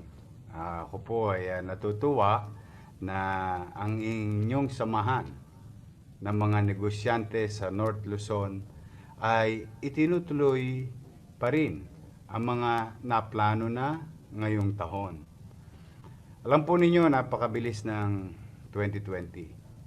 Parang di natin kayang habulin, pero tulad nyo po, lahat po tayo ay bumabangon at pilit iaangat at inaangat ang ating mga sarili sa pagkakalugmok dahil dito sa COVID-19. I'm happy to see you to put this virtual conference together. This is a sign that no, the Philippines won't fall behind the rest of the nations in the world. We are rising up. We are moving together as a team. We will see the best days ahead. What has COVID-19 taught me as a leader of the capital of the country? That I need to provide hope that we can make it. We need to build confidence that we will start the recovery in the city. As a mayor, or first-term mayor, the pandemic has also impressed upon me that teamwork is needed. I am fortunate with the Vice Mayor to happen, so happened that she's also a doctor, Vice Mayor Hani Lacuna. And because of that, I can rely to her about the healthcare issue. And I'm happy that the council to get the legislation out in support of the needed policies to finance our containment and response strategies on the pandemic. We are often guided by the mantra to act in the public interest at all times. Hindi po ko magkakamali o hindi magkakamali ang leader kung yan ang parating iniisip. And to do so, we need to have an open dialogue with key stakeholders from the local and the national. We cannot do these things without public consultation and private engagement are not part of the parcel of the framework. So kailangan laging kasama, no? Yung public and private, no? Lagi siyang parang siyang team. Katulad ninyo na team namin. Para malaman natin kung ano nga ba ang kailangan, paano ba makukuha ang mga kailangan, paano ibababa sa komunidad para walang Manilenyong maiiwan o pinipili. Alam po ninyo, hindi po ako nahihiyang humingi ng tulong. Di rin po ako nahihiyang kumopya ng mga epektibong pamamaraan na nailulunsad sa ibang syudad. Though it is an intricate balance between public health and economic recovery. The balancing act has to be made as a signal to all that we will be all right. Kung kaya po habang nagsusunog kami ng kilay para ayusin at masigurado ang kaligtasan ng mga Manileño, tuloy pa rin po ang mga basic governance na dapat pa rin tumatakbo bilang public service tulad ng halimbawa mga simpleng bagay, ang paglilinis ng mga estero. Halimbawa tulad ng estero Tripa de Galina, estero de San Miguel, o lahat ng uri ng mga creek sa ating lungsod. Paglilinis ng Manila Bay o at ng Baseco Port Area. Yung regular na paghahakot ng basura para mapanatiling maaliwalas at malinis ang ating kapaligiran, lalo na sa tapat ng ating mga kani-kanyang negosyo. Yung pagpapailaw ng buong Taft Avenue hanggang boundary ng syudad. Yung pagpapailaw ng Moraita hanggang boundary doon sa Welcome Rotonda. Mga covered walkway na iniilawan, no, sa katulad na limbawa ng Pedro Hill. Mga simpleng bagay, simple fix to make you feel that you're always safe and no harm will come to you in the city of Manila, including catching all those criminals who run the justice system. Parang, nagtago sila lahat. Hindi ko pinapayagan yun sa Maynila. We are always certain about rules. At sa kabila niyan, tuloy-tuloy pa rin yung ating mga medium-term plan at long-term plan para muling buhayin ang ating lungsod. Ang pagsasaayos ng Lagos Nilad. At yung Manila Zoo na from the ground up. No? Hindi lang siya renovation. It's a new Manila Zoo and our aspirations and dreams is to compete with Singapore Zoo. Tuloy din yung ating mga proyektong pabahay.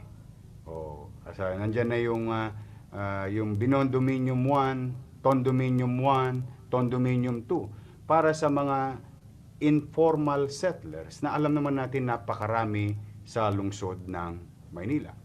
At sa ngayon, kasalukuyan, no, isinasagawa ang pagsasaayos ng Anda Circle para na sa ganoon, yung mga negosyanteng pupunta sa mga puerto, domestic and international, dito sa lungsod ng Maynila, makita naman nila na maaliwalas yung lugar na yun.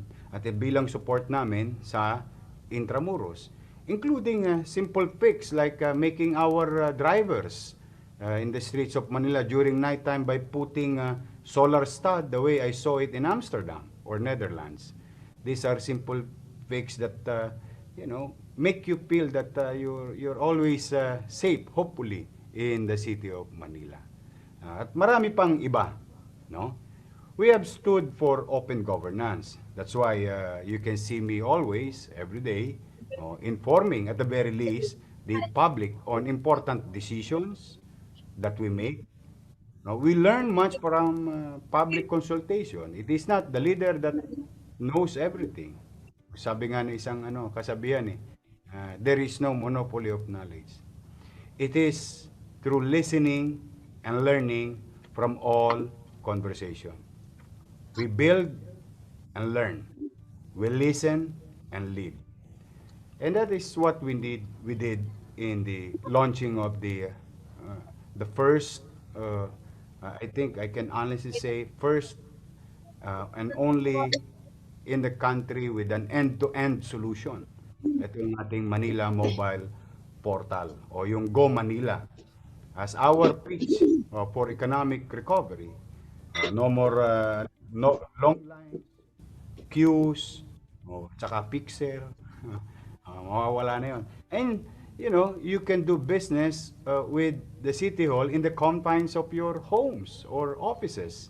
Or, in fact, as far as any part of this world, as long as you have internet, you can pay your obligation. At nataon pa na ito ay friendly to our campaign fighting against COVID. No? You don't have to go here and to be exposed to this dreadful disease.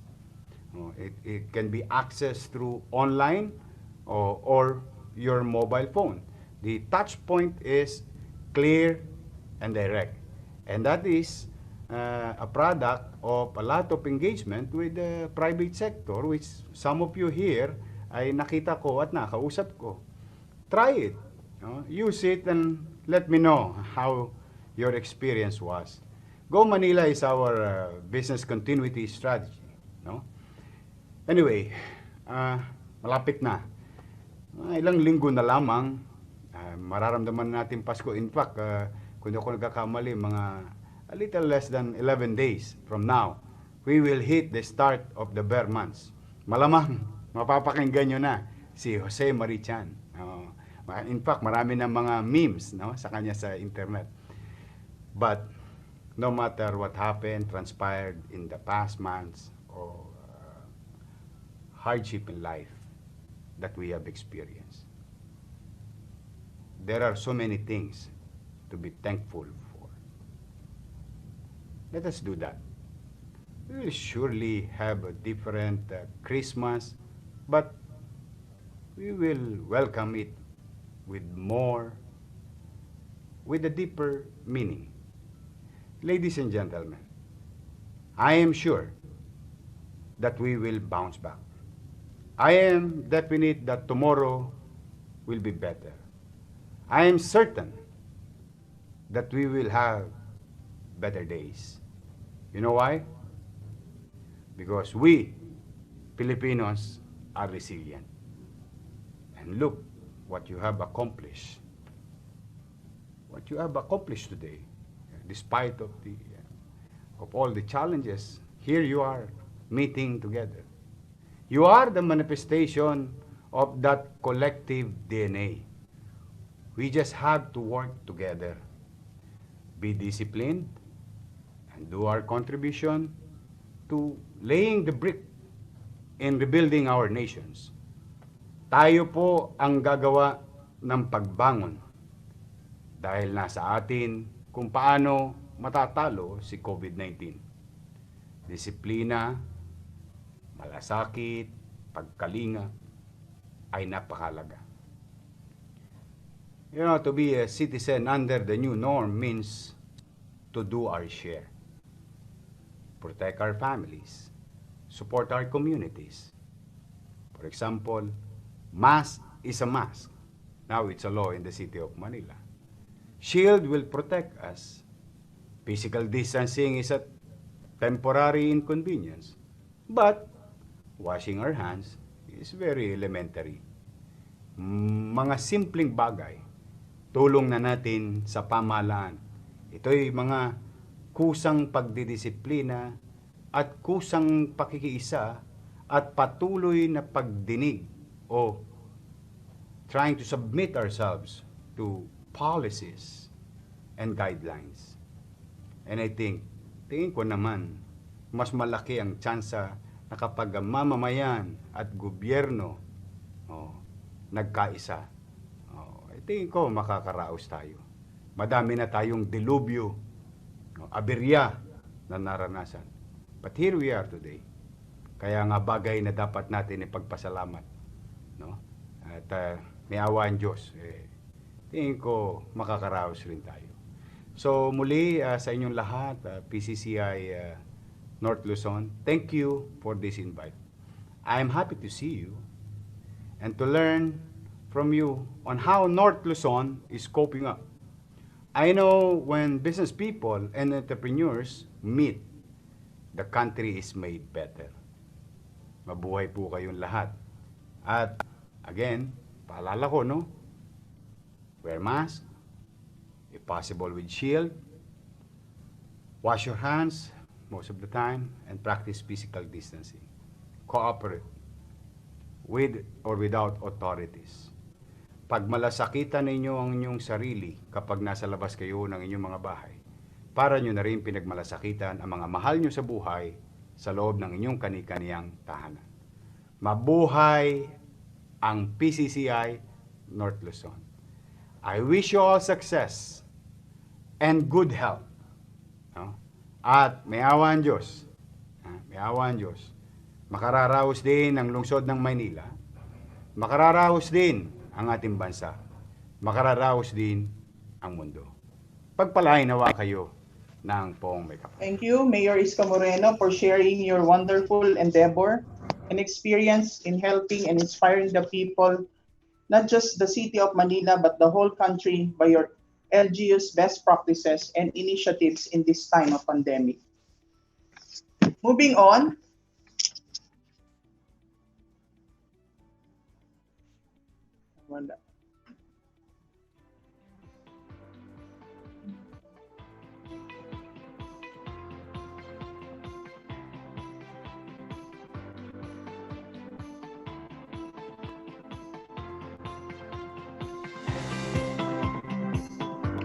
Thank you, Mayor Isko Moreno, for sharing your wonderful endeavor and experience in helping and inspiring the people, not just the city of Manila, but the whole country, by your LGU's best practices and initiatives in this time of pandemic. Moving on, we now proceed to open forum. I have a question with to Honorable Albert Garcia, sir. With all your presentations, with the very comprehensive presentation and detailed presentation of your programs, projects, accomplishments, may I ask you, what are the most significant PPP projects undertaken by the government, and how did it contribute to the growth of business and the local economy? Sir? Yes, thank you for the question. As I've shown earlier, thus far, one of the biggest would be the construction of our Bangkarap, the capital, with our partnership with the Malaysian company. It was completed late or early last year, no less than the President came to inaugurate the project. The beauty about the project is that the government did not spend for the construction of the building. We were able to house not only the provincial government offices, where there is a better working condition, less stress, and less walls to enable interaction, collaboration, and teamwork among offices. And because it's a huge building, we were also able to house national government agencies. By doing that, we created a government one-stop shop in the second floor that will put the national government agencies and the local government entities under one roof, then eventually one system, then eventually a single window application, then eventually interconnect to the different municipalities. So whatever service they can get in the provincial capital, they may also get in the respective municipalities. Then maybe 2-3 years after, once we go digital, everything will be on or in our cell phone. Just to make a distinction, yung piniliwanag po kanina ni Mayor Rex, which is a very good project, is for the mayor's permit or yung mga jurisdiction within the city. And yung pinapaliwanag naman ni Director General Belica ay yung sa mga national government agency. And since we're the province, we can create a platform, which we did through the bunker, to connect the national government agency system and the local government agency, yung mayor's permit, into one roof. Then one system, then single window application. So it will really be a one-stop shop from national government agency to local government agency, end to end. And not only that, isasama pa rin pala namin even the utilities. So yung payment ng electric bill, payment ng water bill, and even telcos, isasama natin because these are regular transactions na ginagawa ng ating mamamayan. So we will make it easier for them, even for the national transaction going to the local permits. We will provide the platform at ito na po yung bunker at the capital. Thank you. Thank you, Governor Abet. Pwede po bang magnegosyo kami dyan sa Bataan? With all your best practices, especially the PPP and ease of doing business, truly, you're an inspiration to other LGUs. Maraming salamat po. Let's proceed to Mayor Isko Moreno. Mayor, what is the role of a strong political will as displayed by your leadership and the style of your governance in being able to deliver quality services to the people of Manila?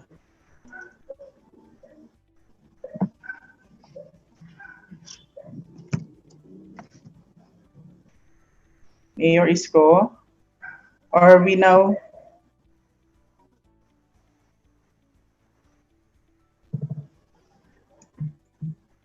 Or let's read the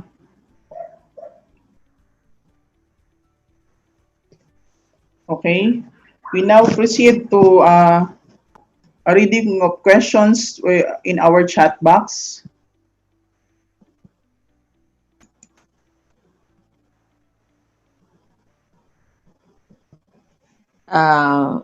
President Christie? Yes. I think the Master of Ceremonies, Paulo Tibig, will take over first. Okay. Sir Paulo. Okay. Go ahead. Anyway, I think at this point, alam natin marami pa ring tanong and siguro at this point, we would like to thank Governor Abet and Session Chair Christy Tuson. Gov Abet, maraming salamat and Session Chair. See you. Kita tayo ulit. Hindi pa tayo nagkikita since lockdown. Thank you. And, good to see you. Good to see you everyone and keep safe. At yun nga, as mentioned by President Christie, talagang napakaganda ng mga ginagawa natin. Hindi lang po sa Bataan everyone, but also narinig natin din si Mayor Isko and all our resource speakers for this plenary, for these two plenary session for the day. Maraming salamat, Gov Avet. See you soon. Keep safe. To Chair Tuson, maraming salamat din. Okay, at this point everyone, alam natin it's maraming salamat. Yan. Sige, alam naman natin na malamang ang lahat talagang gutom na. But then again, that concludes our first plenary session for the day. And to synthesize everything for today's session, maybe we have to call now, di ba? And to also discuss some activities for the second day tomorrow. Please welcome PCCI Region 2 Regional Governor Mr. Cloyd C. Velasco. Paolo, Yes, ma'am. I think we need to have a picture taking so we can include also Cloyd. Yes po. Nakalagay po after the... We will... ma'am, do you want it to do it now or... Now, because the governor might be leaving. Okay, so can we do that our back end team? Can we call on, if that's the case, can we call on our ABP GG, and then the North Luzon Regional Governors, President, PCCI officers, and our guests kung nandiyan pa po sila for the day one photo opportunity. Ayan.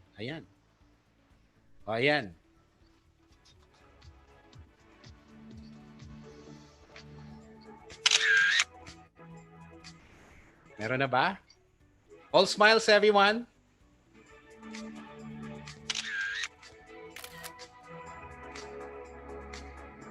That's it? Are we good? We're good. Gigi, are we good? Yes, Ayan, maraming salamat po ulit sa inyong lahat. We hope that those insightful, motivational at talaga po namang despite this pandemic, I'm sure lahat tayo are looking forward to getting back, di ba, dun sa ating feet and basically looking at opportunities along the way in our businesses, in our provinces, and in the whole region. Sige, can we call on now Mr. Velasco for the activities that we need to go on? Sir, are you there? Yes, sir. Thank you so much, Sir Paulo. Good afternoon to everyone. Allow me to thank everyone for staying with us all throughout this morning. It has been a very productive and enriching experience listening from our guest speakers share their insight on business recovery, resilience, and sustainability. Let me share some highlights in today's discussion very briefly.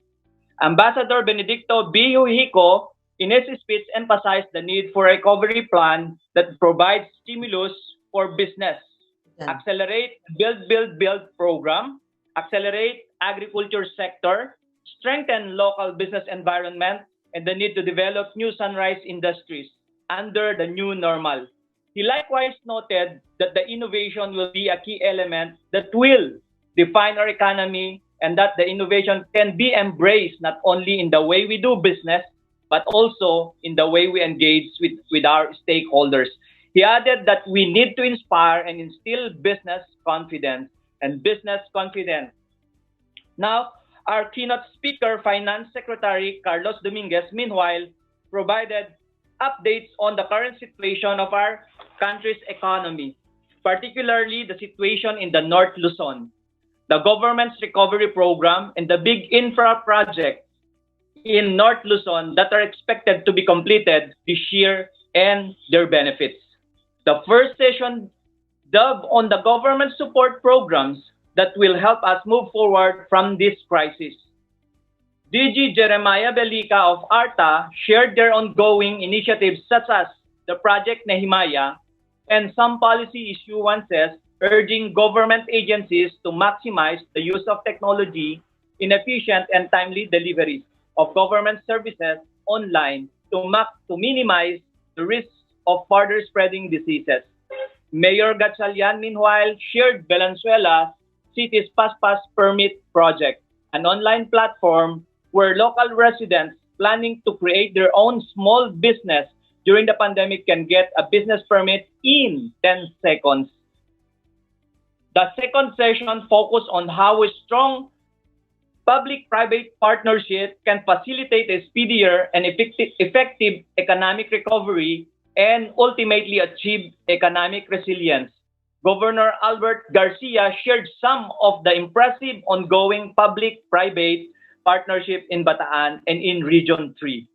Mayor Isko Moreno, meanwhile, shared his experience in engaging efficiently the private sector in Manila in the implementation of his priority project, including the present COVID-19 pandemic. We also heard from the words of inspiration or wisdom from the chairman and CEO of Simbulan Group of Companies, and the chairperson of the PLCDI. We hope to see you again tomorrow using the same Zoom link as we have lined up interesting and relevant topics for you. Starting with the keynote speech of the Department of Science and Technology Secretary Fortunato de Libanya. This will be followed by session 3 with the topic Innovations to Revitalize North Luzon MSMEs. Our speaker from the National Economic Development Authority and Globe Telecoms will discuss two priority concerns: competitive advantage and accessibility of information through efficient communication technology. The speaker from the Department of Science and Technology and the Philippine Chamber of Commerce and Industry will share their insights on the topic repositioning agriculture as key engine of inclusive growth. They will likewise be joined by a young farmer entrepreneur who will share her insights on the topic. Highlight for tomorrow's event is the presentation of the North Luzon Area Business Conference resolution and the Sulong Pilipinas Top 10 Actionable Recommendations. On this note, may I remind the participants who sign in to the Sulong Pilipinas North Luzon consultation to log in right after this session. Good afternoon, mabuhay ang North Luzon Area Business Conference at mabuhay po tayong lahat. God bless us all.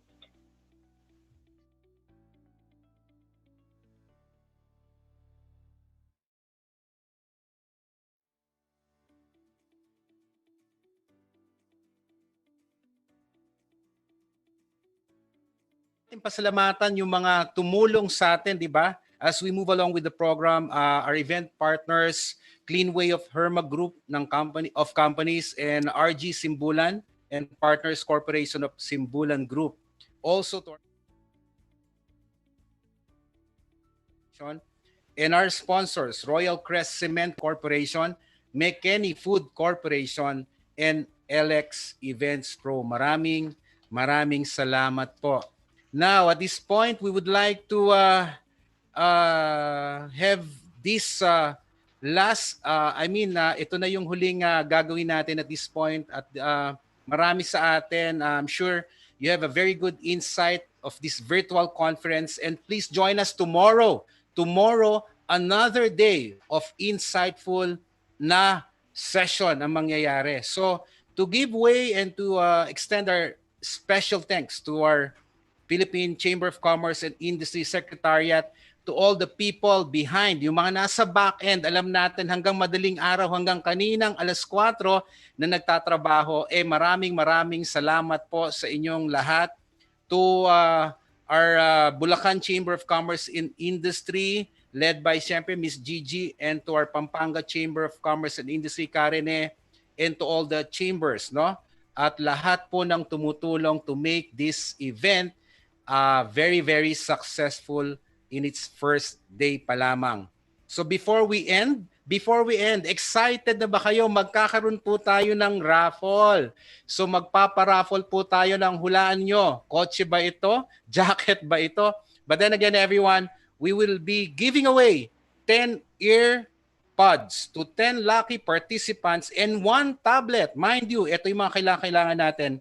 Winner will be selected, ayan, live, right at this moment, via electronic spin, the wheel.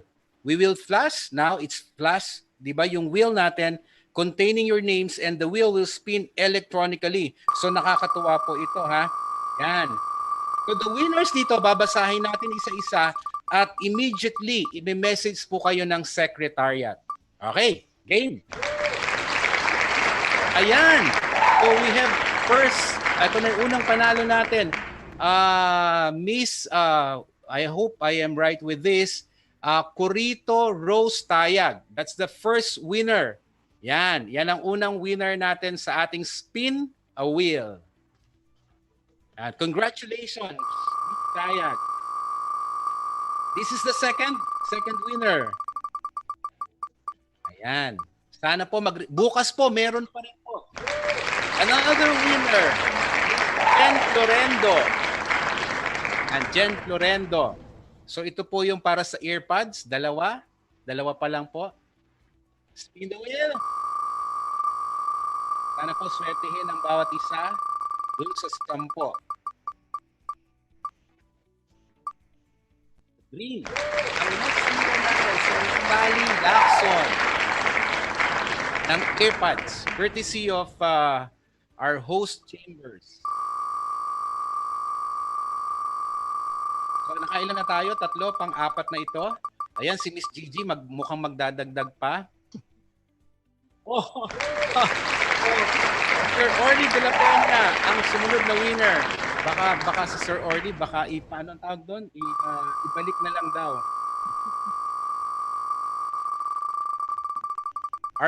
Pang-ilan to? Pang-lima? Pang-lima natin. Mr. Jimwell Palma. Ayan. Lima na tayo ng earpods. So, ilan pa, Ma'am Gigi? 10 pa? Lima na lang. Sorry, 5 na lang pala. Magpaluwal pa si Miss Gorgeous Generous Gigi. Last spin. Last spin na tayo. Last spin. Ang winner natin, si Miss Donna Fernando. Ayan. So, ibig sabihin, we have now, how many? 5 winners? 5 winners? Tama po ba? 5 winners na tayo? Okay. So, our next, 6. Basically, 6. So, what would be the next? Ito ng tablet natin? Tablet na tayo? Or okay na to? Are we good, Ma'am Gigi? Doon sa ating raffle? Okay. So, yan. One tablet to Ma'am Gigi? I think we have one tablet to give away. We have announced that. Kasama na po siya, ma'am. Doon sa bali 6 na po yung ating na spin na wheel. So i-message na lang po sa lahat po ng nanalo, i-message na lang po kayo ng secretariat natin para kung paano i-claim or kung paano po ipapadala sa inyo with all the details ng ating winners ng ating first day pa lamang po yan, raffle. So abangan nyo, by tomorrow, meron pa po yan. Mas exciting malamang yung ating magiging raffle. Okay, so with this everyone, we would like to thank each and everyone for joining us for today's session. At alam natin na marami pa po tayong kailangang malaman. We are inviting you over, di ba, to proceed to another important and invaluable part of today's program, which is the Sulong Pilipinas Regional Consultation happening na. Sandaling-sandali na lang po by 1:30 p.m. Onboarding of participants shall begin shortly. Everyone, please register again via the link provided. Yun nga, bit.ly/SPPCCI North Luzon. And upon registration, you will receive a confirmation email with the Zoom link to the workshop. Okay, everyone, maraming salamat po sa inyo, and we hope to have you all tomorrow. We have a very record number for the first day, and we enjoin you to be with us mamaya muna ulit sa Sulong Pilipinas, and tomorrow morning, same time, 9 o'clock, with our second day session of North Luzon Area Business Conference. For now, this is Paolo Tibig. In behalf of the whole Secretariat of PCCI, Ma'am Gigi Simbulan, maraming salamat at magandang tanghali po sa lahat. Bye for now, everyone.